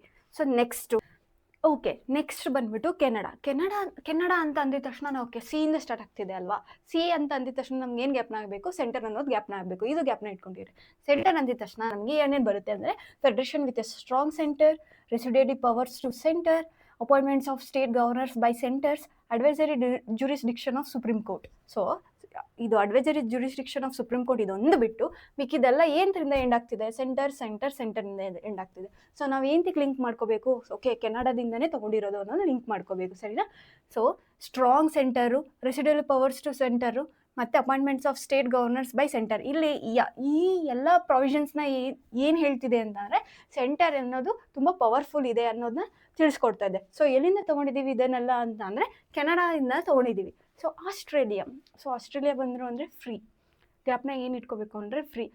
ನಾನು ಈ ಕಡೆನೂ ಅಲ್ಲ ಆ ಕಡೆನೂ ಅಲ್ಲ, ನಾನು ಫ್ರೀ ಆಗಿರ್ತೀನಿ ಅನ್ನೋದನ್ನ ನಾವು ಗ್ಯಾಪ್ನ ಇಟ್ಕೊಂಡಿರಬೇಕು. ಸೊ ಅದೇ ಥರ ಆಸ್ಟ್ರೇಲಿಯಾ ಅಂತಂದರೆ ಫ್ರೀಡಮ್ ಆಫ್ ಟ್ರೇಡ್. ಅದಾದಮೇಲೆ ಕಂಕರೆಂಟ್ ಲಿಸ್ಟ್ ಬರುತ್ತೆ ಆಸ್ಟ್ರೇಲಿಯಾದಲ್ಲಿ. ಸೊ ನನಗೆ ಯೂನಿಯನ್ ಲಿಸ್ಟು ಬೇಡ, ಸ್ಟೇಟ್ ಲಿಸ್ಟು ಬೇಡ, ನಾನು ಮಧ್ಯದಲ್ಲಿ ಇರ್ತೀನಿ. ಯಾವುದು, ಕಂಕರೆಂಟ್ ಲಿಸ್ಟು. ಮತ್ತು ನಾನು ಲೋಕಸಭಾದಲ್ಲೂ ಕೂತ್ಕೊಳ್ಳಲ್ಲ, ರಾಜ್ಯಸಭೆಯಲ್ಲೂ ಕೂತ್ಕೊಳ್ಳಲ್ಲ, ಜಾಯಿಂಟ್ ಸಿಟ್ಟಿಂಗಲ್ಲಿ ಇರ್ತೀವಿ. ಸೊ ಎಲ್ಲಿಂದ ತೊಗೊಂಡಿದ್ದೀವಿ ಇದನ್ನೆಲ್ಲ ಅಂತಂದರೆ ಆಸ್ಟ್ರೇಲಿಯಾದಿಂದ ತೊಗೊಂಡಿದ್ದೀವಿ. ಸೊ ಕೆನಡಾ ಆಯಿತು, ಆಸ್ಟ್ರೇಲಿಯಾ ಆಯಿತು. ಈಗ ನೆಕ್ಸ್ಟ್ ನಾವು ಯಾವ್ದು ನೋಡ್ತೀವಿ, ಐರ್ಲ್ಯಾಂಡ್ ಬಗ್ಗೆ ಮಾತಾಡೋಣ. ಸೊ ಜಾಸ್ತಿ ಕನ್ಫ್ಯೂಷನ್ ಆಗಬಾರ್ದು ಅಂತಂದರೆ ಐರ್ಲ್ಯಾಂಡಿಂದ ಒಂದು ನಿಮೋನಿಕ್ಸ್ ನೋಡೋಣ, ಆಯಿತಾ. ಐರ್ಲ್ಯಾಂಡಿಂದ ಏನು ನಿಮೋನಿಕ್ಸ್ ಇದೆ ಅಂತಂದರೆ ಈ ಪೀಸ್ DP ಈಸ್ ನಂಬರ್ 1 ಅಂದರೆ ಈ ಪೀಸ್ DP ಈಸ್ ನಂಬರ್ 1 ಅಂತಂದರೆ EP ಅಂತಂದ್ರೇನು, ಎಲೆಕ್ಷನ್ ಆಫ್ ಪ್ರೆಸಿಡೆಂಟ್.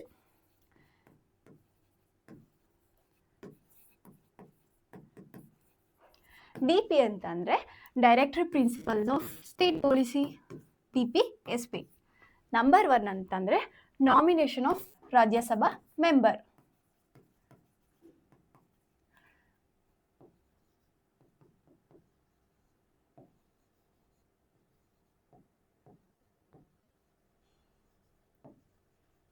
ಸೊ ಐರ್ಲ್ಯಾಂಡಿಂದ ಯಾವ ಥರ ಗ್ಯಾಪ್ನ ಇಟ್ಕೋತೀವಿ ಅಂತಂದರೆ ಈ ಪೀಸ್ DP ಈಸ್ ನಂಬರ್ 1. ಈ ಪೀಸ್ DP ಈಸ್ ನಂಬರ್ 1. ಈ ಪೀಸ್ ಅಂತ ಅಂದರೆ ಎಲೆಕ್ಷನ್ ಆಫ್ ಪ್ರೆಸಿಡೆಂಟು, DP ಅಂತಂದರೆ DPSP, ನಂಬರ್ 1 ಅಂದರೆ nomination of Rajya Sabha member. So ಇದಾಯ್ತಾ.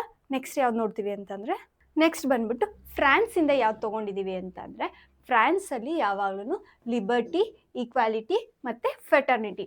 ಗ್ಯಾಪ್ನ ಇಟ್ಕೊಳ್ಳಿ. ಫ್ರಾನ್ಸಿಂದ ನಾವೇನು ತೊಗೊಂಡಿದ್ದೀವಿ ಅಂತಂದರೆ ಲಿಬರ್ಟಿ, ಈಕ್ವಾಲಿಟಿ ಆ್ಯಂಡ್ ಫ್ರೆಟರ್ನಿಟಿ. ಇದನ್ನು ನಾವು ಫ್ರಾನ್ಸಿಂದ ತೊಗೊಂಡಿದ್ದೀವಿ.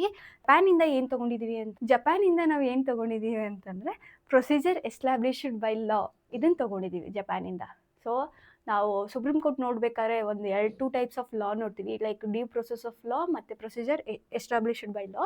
ಇದ್ರದ್ದು 2 ಡಿಫ್ರೆನ್ಸು ನಾವು ಸುಪ್ರೀಂ ಕೋರ್ಟ್ ಮಾಡಬೇಕಾದ್ರೆ ನೋಡ್ತಾ ಹೋಗೋಣ. ಬಟ್ ಈಗ ಜಪಾನಿಂದ ಏನು ತೊಗೊಂಡಿದ್ದೀವಿ ಅಂತಂದರೆ procedure established by law. So ಕ್ವಿಕ್ಕಾಗಿ ಒಂದು ಸತಿ ರಿಕ್ಯಾಪ್ ಮಾಡ್ತಾ ಹೋಗೋಣ, ಏನೇನು ಯಾವ್ಯಾವ ಕಂಟ್ರಿಯಿಂದ ಏನೇನು ನೋಡಿದ್ವಿ ಅಂತ. UK ಇಂದ ನೋಡಿದ್ವಿ, ಪಾರ್ಲಿಮೆಂಟ್ರಿ ಗೌರ್ನಮೆಂಟ್ ನೋಡಿದ್ವಿ, ಸಿಂಗಲ್ ಸಿಟಿಜನ್ಶಿಪ್ ನೋಡಿದ್ವಿ, ರೂಲ್ ಆಫ್ ಲಾ ಬಗ್ಗೆ ನೋಡಿದ್ವಿ, USA ಇಂದ ಫಂಡಮೆಂಟಲ್ ರೈಟ್ಸ್ ನೋಡಿದ್ವಿ, ಜುಡಿಷಿಯಲ್ ರಿವ್ಯೂ ನೋಡಿದ್ವಿ, ಸಪ್ರೇಷನ್ ಆಫ್ ಪವರ್ಸ್ ನೋಡಿದ್ವಿ. ನಾನು ಕೆನಡಾ ಅಂದಿದ ತಕ್ಷಣ ಏನಂತ ಗ್ಯಾಪ್ನ ಇಟ್ಕೋಬೇಕು, ಸ್ಟ್ರಾಂಗ್ ಸೆಂಟರ್ ಅಂತ ಗ್ಯಾಪ್ನ ಇಟ್ಕೋಬೇಕು. ಸ್ಟ್ರಾಂಗ್ ಸೆಂಟರ್ ಮಾಡೋವಂಥದ್ದು ಯಾವ್ಯಾವ ಪ್ರೊವಿಷನ್ಸ್ ಇದೆ ಅಂತಂದರೆ federation with strong centre, residuary powers to centre, appointments of state governors by centre and advisory jurisdiction of supreme Court. Next ಆಸ್ಟ್ರೇಲಿಯಾದಿಂದ ಕಂಕರೆಂಟ್ ಲಿಸ್ಟ್ ನೋಡಿದ್ವಿ, ಜಾಯಿಂಟ್ ಸಿಟ್ಟಿಂಗ್ ನೋಡಿದ್ವಿ, ಮತ್ತು ಫ್ರೀಡಮ್ ಆಫ್ ಟ್ರೇಡ್ ನೋಡಿದ್ವಿ. ಐರ್ಲ್ಯಾಂಡಿಂದ DPSP ನೋಡಿದ್ವಿ, ನಾಮಿನೇಷನ್ ಆಫ್ ಮೆಂಬರ್ಸ್ ಟು ಎಲ್ಲಿ ರಾಜ್ಯಸಭೆಗೆ, ಮತ್ತು ಎಲೆಕ್ಷನ್ ಆಫ್ ಪ್ರೆಸಿಡೆಂಟ್ ಬಗ್ಗೆ ತಿಳ್ಕೊಂಡ್ವಿ. ಅದಾದಮೇಲೆ ಜರ್ಮನಿಲಿ ಎಮರ್ಜೆನ್ಸಿ ಪ್ರೊವಿಷನ್ಸ್ ನೋಡಿದ್ವಿ, suspension of rights during emergency ಎಲ್ಲಿಂದ ತೊಗೊಂಡಿದ್ದೀವಿ, ಜರ್ಮನಿ. ಯಾರನ್ನ ಗ್ಯಾಪ್ನ ಮಾಡ್ಕೋಬೇಕು, ಹಿಟ್ಲರ್ನ ಗ್ಯಾಪ್ನ ಮಾಡ್ಕೋಬೇಕು. ಸೊ ಅದಾದಮೇಲೆ USSR ಫಂಡಮೆಂಟಲ್ ಡ್ಯೂಟೀಸ್ನ ನೋಡಿದ್ವಿ, 5 year ಪ್ಲ್ಯಾನ್ಸ್ನ ನೋಡಿದ್ವಿ. ಅದಾದಮೇಲೆ ಫ್ರಾನ್ಸಿಂದ ಲಿಬರ್ಟಿ, ಈಕ್ವಾಲಿಟಿ, ಫ್ರೆಟರ್ನಿಟಿ. ಜಪಾನಿಂದ ಏನು ತೊಗೊಂಡಿದ್ದೀನಿ ಅಂದರೆ procedure established by law. Sources of the constitution ಬಗ್ಗೆ ನೋಡಿದ್ವಲ್ವಾ. ಇವತ್ತು ಪ್ರಿಯಾಂಬಲ್ ಬಗ್ಗೆ ನೋಡ್ತಾ ಹೋಗೋಣ. ಸೊ ಫಸ್ಟು ಪ್ರಿಯಾಂಬಲ್ ಅಂದರೆ ಏನು? ಸೊ ಕಾನ್ಸ್ಟಿಟ್ಯೂಷನಲ್ಲಿ ಪ್ರಿಯಾಂಬಲ್ ಇಟ್ಸ್ ಅ ಪಾರ್ಟ್ ಇದೆಯೋ ಇಲ್ವೋ.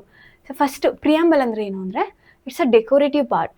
ಸೊ ಕಾನ್ಸ್ಟಿಟ್ಯೂಷನ್ ಬಗ್ಗೆ ಎಕ್ಸ್ಪ್ಲೈನ್ ಆಗೋಕ್ಕಿಂತ ಮುಂಚೆ ಪ್ರಿಯಾಂಬಲ್ದೊಂದು ಸಣ್ಣದೊಂದು ಪೇಜ್ ಇದೆ. ಸೊ ಈ ಪೇಜ್ ನಮಗೆ ಯಾವ ಥರದ ಐಡಿಯಾ ಕೊಡುತ್ತೆ ಅಂತಂದರೆ, ಸೊ ಕಾನ್ಸ್ಟಿಟ್ಯೂಷನ್ ಮೇಕರ್ಸಿಂದು ಮೈಂಡ್ ಸೆಟ್ ಬಗ್ಗೆ ತಿಳಿಸ್ಕೊಡುತ್ತೆ. ಸೊ ಕಾನ್ಸ್ಟಿಟ್ಯೂಷನ್ ಮೇಕರ್ಸು ಯಾವ ಥರ ಮೈಂಡಲ್ಲಿ ಇಟ್ಕೊಂಡು ನಮ್ಮ ಕಾನ್ಸ್ಟಿಟ್ಯೂಷನ್ನ ಡ್ರಾಫ್ಟ್ ಮಾಡಿದ್ದಾರೆ ಅನ್ನೋದನ್ನ ನಾವು ಈ ಪ್ರಿಯಾಂಬಲಲ್ಲಿ ತಿಳ್ಕೊತಾ ಹೋಗ್ಬೋದು. ಸೊ ಪ್ರಿಯಾಂಬಲ್ ಬಗ್ಗೆ ಡೆಪ್ತಾಗಿ ಡೀಟೇಲಾಗಿ ಈಗ ನೋಡ್ತಾ ಹೋಗೋಣ. ಸೊ ಪ್ರಿಯಾಂಬಲ್ ಒರಿಜಿನ್ ಯಾವಾಗ ಆಯಿತು? So it's a modified form of objective resolution. So it's a modified form of objective resolution. So objective resolution ಬಗ್ಗೆ ತಿಳ್ಕೊಂಡಿದ್ದೀವಲ್ವ, ಯಾರು ಪಾಸ್ ಮಾಡಿದ್ದು?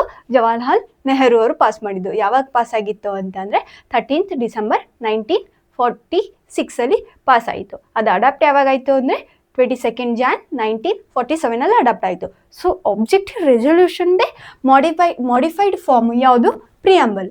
ಸೊ ಪ್ರಿಯಾಂಬಲ್ ಅದು ನಾವು ಪ್ರಿಯಾಂಬಲ್ನ ಅಡಾಪ್ಟ್ ಯಾವಾಗ ಮಾಡ್ಕೊಂಡ್ವಿ ಅಂತಂದರೆ ನಮ್ಗೆ ಗೊತ್ತಿದೆ 26 November 1949 ಕಾನ್ಸ್ಟಿಟ್ಯೂಷನ್ ಕೂಡ ಅಡಾಪ್ಟ್ ಮಾಡ್ಕೊಂಡ್ವಿ. ಅದೇ ಟೈಮಲ್ಲಿ ನಾವು ಪ್ರಿಯಾಂಬಲ್ನ ಕೂಡ ಅಡಾಪ್ಟ್ ಮಾಡ್ಕೊಂಡಿದ್ದೀವಿ. So preamble ಇದಾಯ್ತಾ.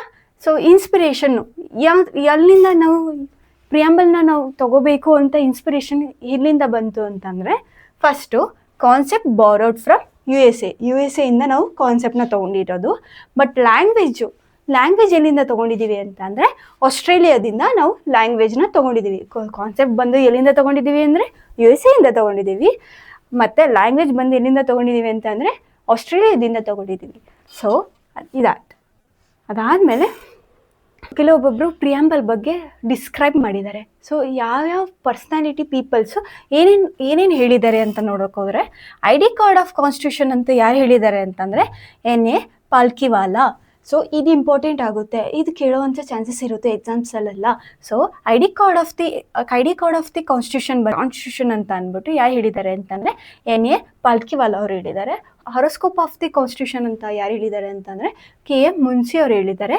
Keynote of the constitution ಅಂತ ಯಾರು ಹೇಳಿದ್ದಾರೆ ಅಂತಂದರೆ ಎರ್ನಿಸ್ಟ್ ಬರ್ಕರ್ ಅವರು ಹೇಳಿದ್ದಾರೆ. ಅದಾದಮೇಲೆ ನೆಕ್ಸ್ಟ್ ಇನ್ನೊಂದು guiding lights for the judicial interpretation ಅಂತ ಯಾರು ಹೇಳಿದ್ದಾರೆ ಅಂತಂದರೆ ಜಸ್ಟಿಸ್ ಸಿಕ್ರಿ ಇನ್ ಕೇಶವಾನಂದ ಭಾರತಿ ಕೇಸಲ್ಲಿ ಜಸ್ಟಿಸ್ ಸಿಕ್ರಿ ಅನ್ನೋರು guiding light for judicial interpretation ಅಂತ ಒಂದು ಸ್ಟೇಟ್ಮೆಂಟ್ ಕೊಟ್ಟಿದ್ದಾರೆ. ಸೊ ಈ ಫೇಮಸ್ ಡಿಸ್ಕ್ರಿಪ್ಷನ್ನು ಇದು ತುಂಬ ಇಂಪಾರ್ಟೆಂಟ್ ಆಗಿರುತ್ತೆ, ಕೇಳ್ತಾರೆ ಎಕ್ಸಾಮಲ್ಲಿ.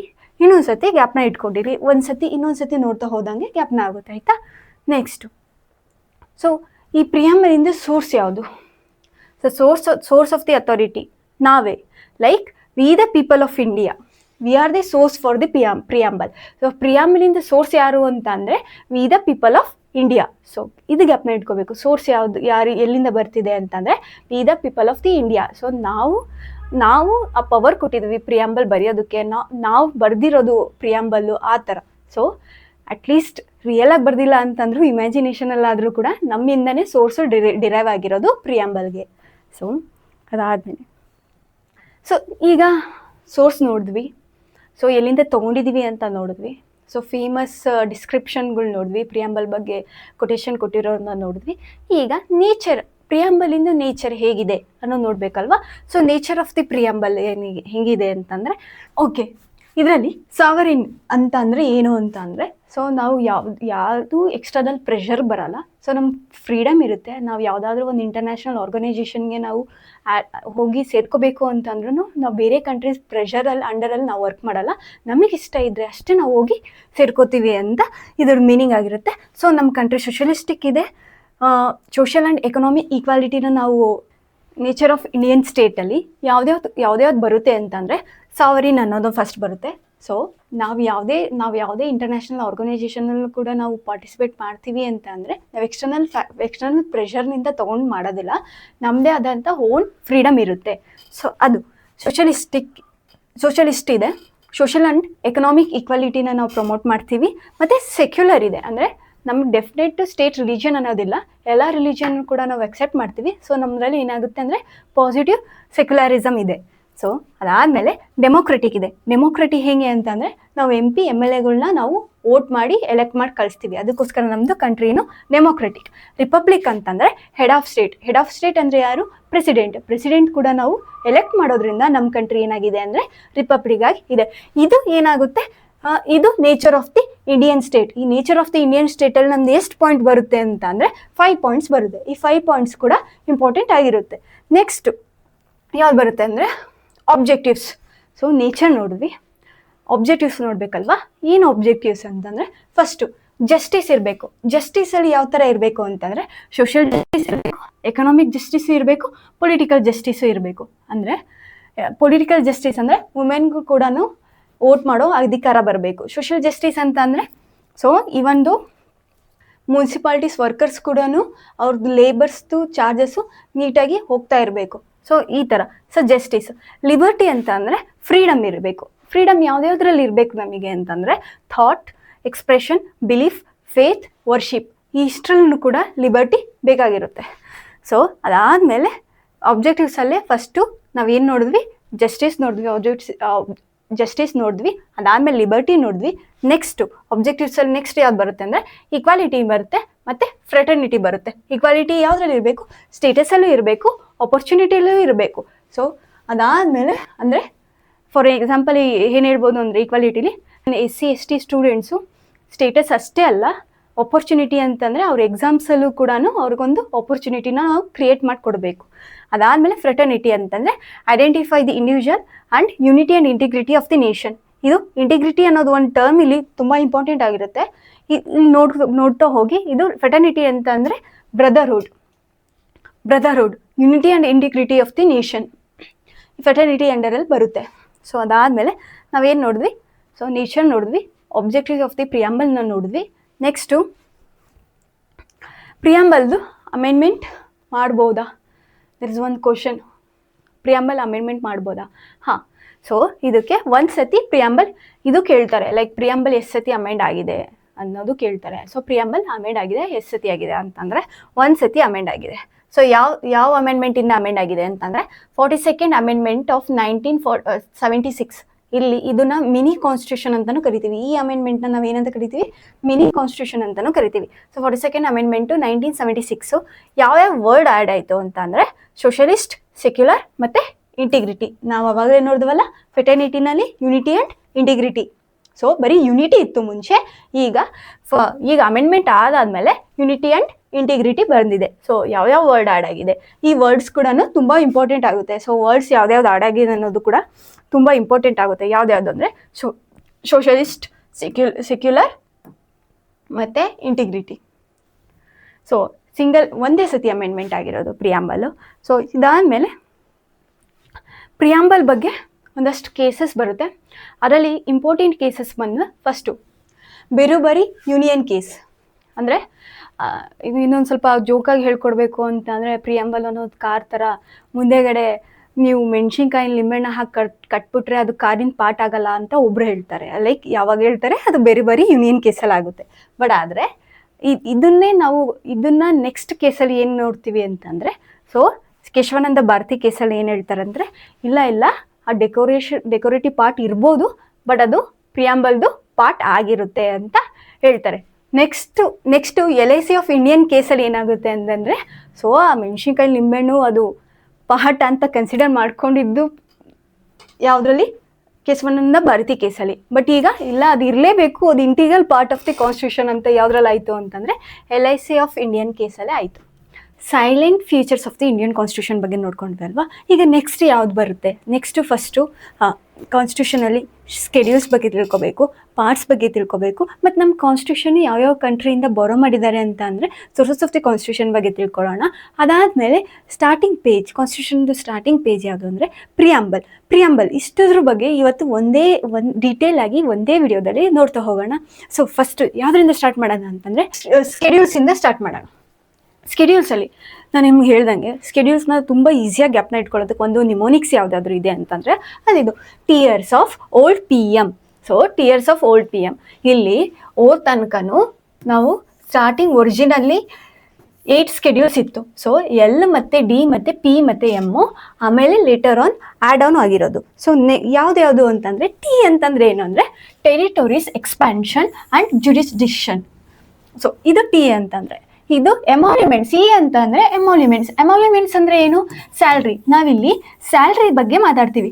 ಸೊ ಎಫ್ ಅಂತಂದರೆ ಅಫರ್ಮೇಷನು ಮತ್ತು ಓತು.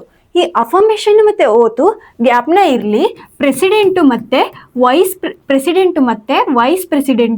ಪ್ರೆಸಿಡೆಂಟ್ದು ಕೊಟ್ಟಿಲ್ಲ. ಅಫರ್ಮೇಷನ್ ಅನ್ನು ಓದ್ಸಲಿ ಪ್ರೆಸಿಡೆಂಟು ಮತ್ತು ವೈಸ್ ಪ್ರೆಸಿಡೆಂಟಿಂದು ಓತ್ ಬಗ್ಗೆ ಕಾನ್ಸ್ಟಿಟ್ಯೂಷನಲ್ಲಿ ಕೊಟ್ಟಿಲ್ಲ. ಆರ್ ಅಂತ ಅಂದರೆ ರಾಜ್ಯಸಭಾ ಸೀಟ್ಸ್. ಎಸ್ ಅಂತಂದರೆ ಸ್ಕೆಡ್ಯೂಲ್ ಏರಿಯಾಸ್. ಓ ಅಂತಂದರೆ other schedule areas. So F ಅಲ್ಲಿ ಫೆಡ್ರಲ್ ಪ್ರೊವಿಷನ್ಸ್ ಬರುತ್ತೆ. ಇಲ್ಲಿ ಅಫಿಷಿಯಲ್ ಲ್ಯಾಂಗ್ವೇಜ್. ಸೊ ಇದು ನಾವು ಆ್ಯಡ್ ಮಾಡಿರೋದಲ್ವಾ. ಒರಿಜಿನಲ್ ಸ್ಕೆಡ್ಯೂಲ್ಸಿಂದ ಬಿಟ್ಟು 8 ಇತ್ತು ಸ್ಟಾರ್ಟಿಂಗಲ್ಲಿ, ಅದಾದಮೇಲೆ 12 ಆಯಿತು. ಯಾವುದೇ ಅದು ಆ್ಯಡ್ ಮಾಡಿದ್ದೀವಿ ಅಂತಂದರೆ ಎಲ್ ಅಂತಂದರೆ ಲ್ಯಾಂಡ್ ರಿಫಾರ್ಮು ಯಾವಾಗ ಆಯಿತು ಇದು ಅಂದರೆ ಫಸ್ಟ್ ಅಮೆಂಡ್ಮೆಂಟ್ ಆ್ಯಕ್ಟು 1951 ಲ್ಯಾಂಡ್ ರಿಫಾರ್ಮ್ನ ಆ್ಯಡ್ ಮಾಡಿದ್ವಿ. ಡಿ ಅಂದರೆ ಆ್ಯಂಟಿ ಡಿಫೆಕ್ಷನ್ ಲಾ. ಇದು 52nd constitution amendment act 1985. Panchayats ಬಂದ್ಬಿಟ್ಟು 73rd constitution amendment act 1992. Municipalities ಬಂದ್ಬಿಟ್ಟು 74th constitutional amendment act 1993. Other schedule ಏರಿಯಾಸಲ್ಲಿ ಯಾವ್ದು ಬರುತ್ತೆ? ತುಂಬ ಇಂಪಾರ್ಟೆಂಟ್ ಇದು. ಎಕ್ಸಾಮಲ್ಲಿ ಕೇಳೋ ಚಾನ್ಸಸ್ ಇರುತ್ತೆ. ಅದರ್ ಸ್ಕೆಡ್ಯೂಲ್ ಏರಿಯಾಸಲ್ಲಿ ಅಸ್ಸಾಂ, ತ್ರಿಪುರಾ, ಮಿಜೋರಾಂ, ಮೇಘಾಲಯ. ಸೊ ಇದ್ರ ಶಾರ್ಟ್ ಟ್ರಿಕ್ ಏನಾದರೂ ಇದೆಯಾ? ಒಂದೊಂದ್ಸತಿ ತುಂಬ ಕನ್ಫ್ಯೂಷನ್ ಆಗ್ತಾ ಇರುತ್ತಲ್ವಾ. ಸೊ ಅದಕ್ಕೆ ATMನಲ್ಲಿ ಏನಿರುತ್ತೆ?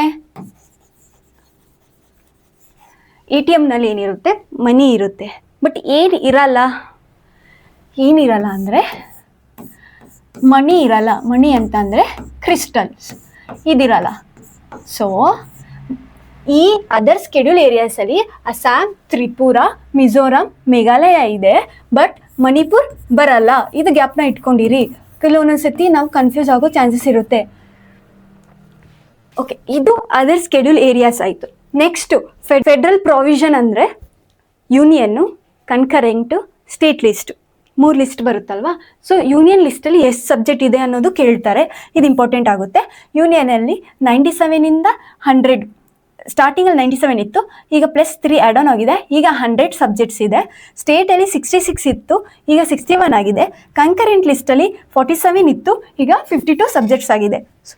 ಸೊ ಸ್ಟೇಟ್ ಲಿಸ್ಟಿಂದ ಯಾವ್ಯಾವ ಸಬ್ಜೆಕ್ಟು ಕನ್ಕರೆಂಟ್ ಲಿಸ್ಟ್ಗೆ ಹೋಯ್ತು ಅಂತಂದರೆ education, forest, wildlife, weight and measures ಮತ್ತು ಅಡ್ಮಿನಿಸ್ಟ್ರೇಷನ್ನು. ಇದೆಲ್ಲ ಸ್ಟೇಟ್ ಲಿಸ್ಟಿಂದ ಕನ್ಕರೆಂಟ್ ಲಿಸ್ಟಿಗೆ ಹೋಯ್ತು. ಯಾವಾಗ ಅಂತಂದರೆ 42nd ಕಾನ್ಸ್ಟಿಟ್ಯೂಷನಲ್ ಅಮೆಂಡ್ಮೆಂಟ್ ಆ್ಯಕ್ಟು. ಅದರಲ್ಲಿ education, forest and wild life, weight and measures and administration ಸ್ಟೇಟಿಂದ ಕನ್ಕರೆಂಟ್ ಲಿಸ್ಟ್ಗೆ ಟ್ರಾನ್ಸ್ಫರ್ ಆಯಿತು. ಸೊ ಇದು ಕೂಡ ಇಂಪಾರ್ಟೆಂಟ್ ಆಗುತ್ತೆ. ಯಾವ್ಯಾವ ಸಬ್ಜೆಕ್ಟ್ ಟ್ರಾನ್ಸ್ಫರ್ ಮಾಡಿದ್ದಾರೆ ಅಂತಲೂ ಕೇಳೋವಂಥ ಚಾನ್ಸಸ್ ಇರುತ್ತೆ. ನೆಕ್ಸ್ಟ್ ಯಾವುದು ಅಂದರೆ ಅಫಿಷಿಯಲ್ ಲ್ಯಾಂಗ್ವೇಜ್. ಸೊ UPSC ಇದು ಲಾಸ್ಟ್ ಟೈಮ್ ಕ್ವಶನ್ಸ್ ಕೇಳಿದ್ರು. ಈ ಕ್ವಶನ್ ಅಫಿಷಿಯಲ್ ಲ್ಯಾಂಗ್ವೇಜು ಒರಿಜಿನಲಿ ಎಷ್ಟು? 14 ಇತ್ತು. ಅಟ್ ಪ್ರೆಸೆಂಟ್ ಎಷ್ಟಿದೆ? 22 ಇದೆ. ಸೊ 21st ಕಾನ್ಸ್ಟಿಟ್ಯೂಷನಲ್ ಅಮೆಂಡ್ಮೆಂಟ್ ಆ್ಯಕ್ಟಲ್ಲಿ ಸಿಂಧಿ ಆ್ಯಡ್ ಆನ್ ಆಯಿತು. 71st ಕಾನ್ಸ್ಟಿಟ್ಯೂಷನ್ ಅಮೆಂಡ್ಮೆಂಟಲ್ಲಿ ಕೊಂಕಣಿ, ಮಣಿಪುರಿ, ನೇಪಾಳಿ ಇದು ಆ್ಯಡ್ ಆಯಿತು. 92nd ಕಾನ್ಸ್ಟಿಟ್ಯೂಷನ್ ಅಮೆಂಡ್ಮೆಂಟ್ ಪ್ರಕಾರ ಬೋಡೋ, ಡೋಂಗ್ರಿ, ಮೈಥಿಲಿ, ಸಂತಾಲಿ ಇದು ಆ್ಯಡ್ ಆಯಿತು. 96 ಕಾನ್ಸ್ಟಿಟ್ಯೂಷನ್ ಅಮೆಂಡ್ಮೆಂಟಲ್ಲಿ ಇದು ಬರೀ ರೀನೇಮ್ ಆಯಿತು. ಯಾವುದೂ ಹೊಸದಾಗಿ ನಾವು ಆ್ಯಡ್ ಮಾಡಲಿಲ್ಲ. ಇದು ರೀನೇಮ್ ಆಗಿದ್ದು. ಯಾವ್ದು ರೀನೇಮ್ ಆಯಿತು ಅಂದರೆ ಫ್ರಮ್ ಒರಿಯಾ ಟು ಒಡಿಯಾ ಇದು ರೀನೇಮ್ ಆಯಿತು. ಸೊ ಆಯಿತಾ, ಮುಗೀತು, ಇಷ್ಟೇ. ಸೊ ಸ್ಕೆಡ್ಯೂಲ್ಸು ಎಷ್ಟು ಈಸಿ ಇದೆ ಅಂತ ನಿಮಗೆ ಗೊತ್ತಾಯ್ತಲ್ವಾ. ಅದರಲ್ಲೂ ಈ ಲ್ಯಾಂಡ್ ರಿಫಾರ್ಮ್ಸಲ್ಲಿ ಫಸ್ಟು ಕಾನ್ಸ್ಟಿಟ್ಯೂಷನ್ ಅಮೆಂಡ್ಮೆಂಟ್ 1951 ಆಯ್ತಲ್ವಾ. ಸೊ ಅಲ್ಲಿನ ತನಕ ಏನಾಗ್ತಿದೆ ಅಂತಂದರೆ ಒಂದು ಕ್ವಿಕ್ಕಾಗಿ ಈಗ ಒಂದು ಸತಿ ರೀಕ್ಯಾಪ್ ನೋಡ್ತಾ ಹೋಗೋಣ. ಸೊ ಟಿ ಅಂತಂದ್ರೇನು ಟೆರಿಟೋರೀಸ್ ಎಕ್ಸ್ಪಾನ್ಷನ್ ಅಂಡ್ ಜುರಿಸ್ಡಿಕ್ಷನ್. ಇ ಅಂತಂದ್ರೆ ಎಮಾಲ್ಯುಮೆಂಟ್ಸ್ ಅಂಡ್ ಸ್ಯಾಲ್ರಿ, ಎಮಾಲ್ಯುಮೆಂಟ್ಸ್ ಅಂದ್ರೆ ಸ್ಯಾಲ್ರಿ. ಎ ಅಂತಂದ್ರೆ ಅಫರ್ಮೇಷನ್ ಅಂಡ್ ಓತ್. ಅಫರ್ಮೇಷನ್ ಓತ್ ಅಲ್ಲಿ ಓತು ಪ್ರೆಸಿಡೆಂಟ್ ಮತ್ತೆ ವೈಸ್ ಪ್ರೆಸಿಡೆಂಟ್ಗೆ ಕೊಟ್ಟಿಲ್ಲ. ಆರ್ ಅಂತಂದ್ರೆ ರಾಜ್ಯಸಭಾ ಸೀಟ್ಸು. ಎಸ್ ಅಂದ್ರೆ ಸ್ಕೆಡ್ಯೂಲ್ ಏರಿಯಾಸ್. ಓ ಅಂತಂದ್ರೆ ಅದರ್ ಸ್ಕೆಡ್ಯೂಲ್ ಏರಿಯಾಸ್. ಅದ್ರಲ್ಲಿ ನೋಡಿದ್ವಿ ನಾವು ಏನಂತ ATM ಮನಿ ಅನ್ನೋದೊಂದು ಶಾರ್ಟ್ ಟ್ರಿಕ್ ನೋಡಿದ್ವಿ. ಅದಾದ್ಮೇಲೆ ಫೆಡರಲ್ ಪ್ರೊವಿಷನ್ ನೋಡಿದ್ವಿ, ಅಂದ್ರೆ ಯೂನಿಯನ್ನು ಸ್ಟೇಟು ಕನ್ಕರೆಂಟ್ ಲಿಸ್ಟ್ ಬಗ್ಗೆ ನೋಡ್ಕೊಂಡ್ವಿ. ಅಫಿಷಿಯಲ್ ಲ್ಯಾಂಗ್ವೇಜ್ ಬಗ್ಗೆ ಇನ್ ಡೀಟೇಲ್ ಆಗಿ ನೋಡಿದ್ವಿ. ಲ್ಯಾಂಡ್ ರಿಫಾರ್ಮ್ಸ್ ಯಾವುದು? ಫಸ್ಟ್ ಕಾನ್ಸ್ಟಿಟ್ಯೂಷನಲ್ ಅಮೆಂಡ್ಮೆಂಟ್ ಆಕ್ಟ್ 1951 1951 ಇದು ಆಡ್ ಆನ್ ಆಯಿತು. ಬಟ್ ಇದರಲ್ಲಿ ಇನ್ನೊಂದು ಇಂಟ್ರೆಸ್ಟಿಂಗ್ ಏನು ಅಂತಂದ್ರೆ, ಮುಂಚೆ ಎಲ್ಲ ನೀವು 9th ಸ್ಕೆಡ್ಯೂಲಲ್ಲಿ ಪಾರ್ಲಿಮೆಂಟ್ ಯಾವುದೇ ಒಂದು ಲಾ ಹಾಕಿದ್ರೆ ಆ ಲಾನ ಅಂದ್ರೆ ಜುಡಿಷಿಯರಿ ಚೆಕ್ ಮಾಡೋಂಗಿಲ್ಲ, ಅಂದ್ರೆ ಅದಕ್ಕೊಂದು ಟರ್ನ್ ಕೊಡ್ತಾರೆ, ಜುಡಿಷಿಯಲ್ ರಿವ್ಯೂ ಮಾಡೋಂಗಿಲ್ಲ ಅಂತ ಇರುತ್ತೆ. ಬಟ್ ಸ್ಪೆಷಲ್ IR ಕೊಯ್ಲು ಕೇಸ್ ಬರುತ್ತೆ. IR ಕೊಯ್ಲು ಕೇಸಲ್ಲಿ ಏನಾಗುತ್ತೆ ಅಂತಂದ್ರೆ, ಇಷ್ಟು ದಿವಸ ಮುಗೀತು, ಬಟ್ ಇನ್ಮೇಲೆ ಎಲ್ಲ ಲಾನು ಕೂಡ ಅಂಡರ್ ಜುಡಿಷಿಯಲ್ ರಿವ್ಯೂ ಬರುತ್ತೆ ಅಂತ ಇಂಟರ್ಪ್ರಿಟ್ ಮಾಡುತ್ತೆ. ಸೊ ಅದಾದ್ಮೇಲೆ ಡಿ ಆಂಟಿ ಡಿಫೆಕ್ಷನ್ ಲಾ ಯಾವಾಗಾಯ್ತು? 52nd constitution amendment act 1985. ಆಮೇಲೆ P panchayats 73rd constitution amendment act 1992. M municipalities 74th constitution amendment act 1993. Schedules ಬಗ್ಗೆ ಆಗಿರುತ್ತೆ. ನೆಕ್ಸ್ಟ್ ಪಾರ್ಟ್ಸ್ ನೋಡ್ತಾ ಹೋಗೋಣ. ಸೊ ಎಷ್ಟು ಪಾರ್ಟ್ಸ್ ಇದೆ? ಸ್ಟಾರ್ಟಿಂಗಲ್ಲಿ ಎಷ್ಟಿತ್ತು? ಸೊ ಸ್ಟಾರ್ಟಿಂಗಲ್ಲಿ 22 ಪಾರ್ಟ್ಸ್ ಇತ್ತು. ಅಟ್ ಪ್ರೆಸೆಂಟ್ 25 ಇದೆ. ಸೊ ಪಾರ್ಟ್ಸಲ್ಲಿ ಯಾವ ಥರ ಗ್ಯಾಪ್ನ ಇಟ್ಕೋಬೇಕು ಅಂತಂದರೆ 1 2 3 4 4A 5 6 8 9 9A 9B 10 11 12 13 14 14A. But ಇಲ್ಲಿ 7 ಯಾಕಿಲ್ಲ ಅಂದರೆ 7 ಅನ್ನೋದು 7th ಅಮೆಂಡ್ಮೆಂಟಿಂದ ಅದು ಡಿಲೀಟ್ ಆಗಿದೆ. ಸೊ ಇದನ್ನ ಗ್ಯಾಪ್ನ ಇಟ್ಕೊಳ್ಳೋದಕ್ಕೆ ಸಿಂಪಲ್ ಈಸಿ ಟ್ರಿಕ್ ಯಾವುದು? ಒಂದು ನಿಮೋನಿಕ್ಸಲ್ಲಿ ನೋಡ್ತಾ ಹೋಗೋಣ. You can fly directly from United States using PMCO, sir. So ಇದೊಂದು ನಿಮೋನಿಕ್ಸ್. ಸೊ ಇನ್ನೊಂದು ಸತಿ ಹೇಳೋಣ ಇದನ್ನು. You can fly directly from United States using PMCO, sir. So first ನಾವು ಯಾವುದಾದ್ರೂ ಒಂದು ಕಂಟ್ರಿಗೆ ಹೋಗ್ತೀವಿ ಅಂತಂದರೆ ಅದು ಟೆರಿಟರೀಸ್ ನೋಡ್ತೀವಲ್ವಾ. ಸೊ ಅದಕ್ಕೋಸ್ಕರ ಫಸ್ಟು ಯೂನಿಯನ್ ಆ್ಯಂಡ್ ಟೆರಿಟರೀಸ್, ಅದಾದಮೇಲೆ ಜನರ ಬಗ್ಗೆ ತಿಳ್ಕೊತೀವಲ್ವಾ, ಸಿಟಿಜನ್ಶಿಪ್, ಅದಾದಮೇಲೆ ಜನರ ಹಕ್ಕುಗಳ ಬಗ್ಗೆ ತಿಳ್ಕೊತೀವಿ, fundamental rights, directive principle of state policies ಮತ್ತು ಫಂಡಮೆಂಟಲ್ ಡ್ಯೂಟೀಸ್. ಇದು ಮುಗೀತು. ಇದಾದಮೇಲೆ ಆ ಕಂಟ್ರಿದು ಪೊಲಿಟಿಕಲ್ ಸಿಸ್ಟಮ್ ಹೇಗಿದೆ ಅಂತ ತಿಳ್ಕೊತೀವಲ್ಲ. So political system starting hierarchy wise ನಾವು ನೋಡ್ತಾ ಬಂದಾಗ, ಸ್ಟಾರ್ಟಿಂಗಲ್ಲಿ ಯುನೈಟೆಡ್ ಸ್ಟೇಟ್ ಅಂತ ಅಂದರೆ ಯೂನಿಯನ್ ಗೌರ್ಮೆಂಟು, ಆಮೇಲೆ ಸ್ಟೇಟ್ ಗೌರ್ಮೆಂಟು ಯೂಸಿಂಗ್ ಅಂದರೆ ಯೂನಿಯನ್ ಟೆರಿಟೋರೀಸು, ಪಂಚಾಯತ್ಸ್ ಇದೆ, ಮುನ್ಸಿಪಾಲಿಟೀಸ್ ಇದೆ, ಕೋಆಪರೇಟಿವ್ ಸೊಸೈಟೀಸ್ ಇದೆ, ಸ್ಕೆಡ್ಯೂಲ್ಡ್ ಆ್ಯಂಡ್ ಟ್ರೈಬಲ್ ಏರಿಯಾಸ್ ಇದೆ. ಮಿಕ್ಕಿರೋದು ಯಾವುದು? Relationship between union and states. So union ಮತ್ತು ಸ್ಟೇಟಿನ ರಿಲೇಷನ್ಶಿಪ್ನ ನಾವು ಇನ್ನೊಂದು ನಿಮೋನಿಕ್ಸ್ ಪ್ರಕಾರ ನೋಡ್ತಾ ಹೋಗೋಣ. ಸೊ ಅದು ಯಾವುದಾಗುತ್ತೆ ಅಂತ ಅಂದರೆ, fruits taste sweet to eat. So only eat Maggi has tasty snack. Union ಮತ್ತು ಸ್ಟೇಟ್ಸಲ್ಲಿ ಯಾವಾಗಲೂ ಒಂದು ಡಿಸ್ಪ್ಯೂಟ್ ಯಾವುದು ಇರುತ್ತೆ ಅಂದರೆ ಫೈನಾನ್ಸ್ ರಿಲೇಟೆಡ್ ಡಿಸ್ಪ್ಯೂಟ್ ಇರುತ್ತೆ. ಸೊ ಅದನ್ನು ಒಂದು ಫಸ್ಟ್ ಫ್ರೂಟ್ಸ್ ಅಂದರೆ ಫೈನಾನ್ಸ್, ಟ್ರೇಡು, ಸರ್ವಿಸಸ್ಸು. ಈ ಎರಡರ ಮಧ್ಯೆ ಏನಾದರೂ ಡಿಸ್ಪ್ಯೂಟ್ಸ್ ಆದರೆ ನಾವೇನು ಮಾಡ್ತೀವಿ? ಫೈನಾನ್ಸ್, ಟ್ರೇಡು, ಸರ್ವಿಸಸ್ಸಲ್ಲಿ ಏನಾದರೂ ಡಿಸ್ಪ್ಯೂಟ್ ಆಯಿತು ಅಂತಂದರೆ ಟ್ರಿಬ್ಯುನಲ್ಸ್ಗೆ ಹೋಗ್ತೀವಿ. ಟ್ರಿಬ್ಯುನಲ್ಸ್ನ ಸಾಲ್ವ್ ಮಾಡಲಿಲ್ಲ ಅಂತ ಅಂದರೆ ಎಲೆಕ್ಷನ್ಸ್ಗೆ ಹೋಗ್ತೀವಿ. ಎಲೆಕ್ಷನ್ಸ್ ಈ ಇಷ್ಟರ ಮಧ್ಯೆನೂ ನಾವೇನು ಮರಿಬಾರ್ದು ಅಂತಂದರೆ, ನಾವು ಸ್ಪೆಷಲ್ ಕ್ಲಾಸ್ ತೊಗೊಂಡು ಚೆನ್ನಾಗಿ ಓದ್ಕೋಬೇಕು ಅನ್ನೋದನ್ನ ಮರಿಬಾರ್ದು. ಸೊ ಅದಕ್ಕೆ special provisions for certain classes ಅದಾಯಿತು. ಸೊ ಇಷ್ಟ ಆಯಿತು. ನೆಕ್ಸ್ಟು ಓ ಅಂತಂದರೆ ಅಫಿಷಿಯಲ್ ಲ್ಯಾಂಗ್ವೇಜ್, ಇಂಪಾರ್ಟೆಂಟ್. ಈಟ್ ಅಂತಂದರೆ ಎಮರ್ಜೆನ್ಸಿ ಪ್ರೊವಿಷನ್ಸು ಮತ್ತು ಅಮೆಂಡ್ಮೆಂಟು ಎರಡು ತುಂಬ ದೊಡ್ಡದಲ್ವಾ ಕಾನ್ಸೆಪ್ಟ್ಸ್ ಇದು. ಸೊ ಇದನ್ನು ಬ್ಯಾಲೆನ್ಸ್ ಮಾಡಬೇಕು ಅಂತಂದರೆ ಒಂದು ನಾವೇನು ಹೇಳ್ತೀವಿ ಅಂದರೆ ಮಿಸಲೇನಿಯಸ್ ಪ್ರೊವಿಷನ್ಸ್ನ ಮಧ್ಯೆ ಹಾಕಿರ್ತೀವಿ. ಅದಾದಮೇಲೆ ಟೇಸ್ಟಿ ಸ್ನ್ಯಾಕಲ್ಲಿ ಟಿ ಅಂತ ಅಂದರೆ ಟೆಂಪರವರಿ, ಎಸ್ ಅಂತ ಅಂದರೆ ಶಾರ್ಟ್ ಟೈಟಲ್. ಸೊ ಇದು ಪಾರ್ಟ್ಸ್ ಆಗಿರುತ್ತೆ. ಕ್ವಿಕ್ಕಾಗಿ 22 ಪಾರ್ಟ್ಸ್ನ ನಾವು ನೋಡಿದ್ದೀವಿ. ಈಗ ನೆಕ್ಸ್ಟ್ ನಾವೇನು ನೋಡಬೇಕು? ಸ್ಕೆಡ್ಯೂಲ್ಸ್ ಆಯಿತು, ಪಾರ್ಟ್ಸ್ ಆಯಿತು. ಈಗ ಸೋರ್ಸಸ್ ಆಫ್ ದಿ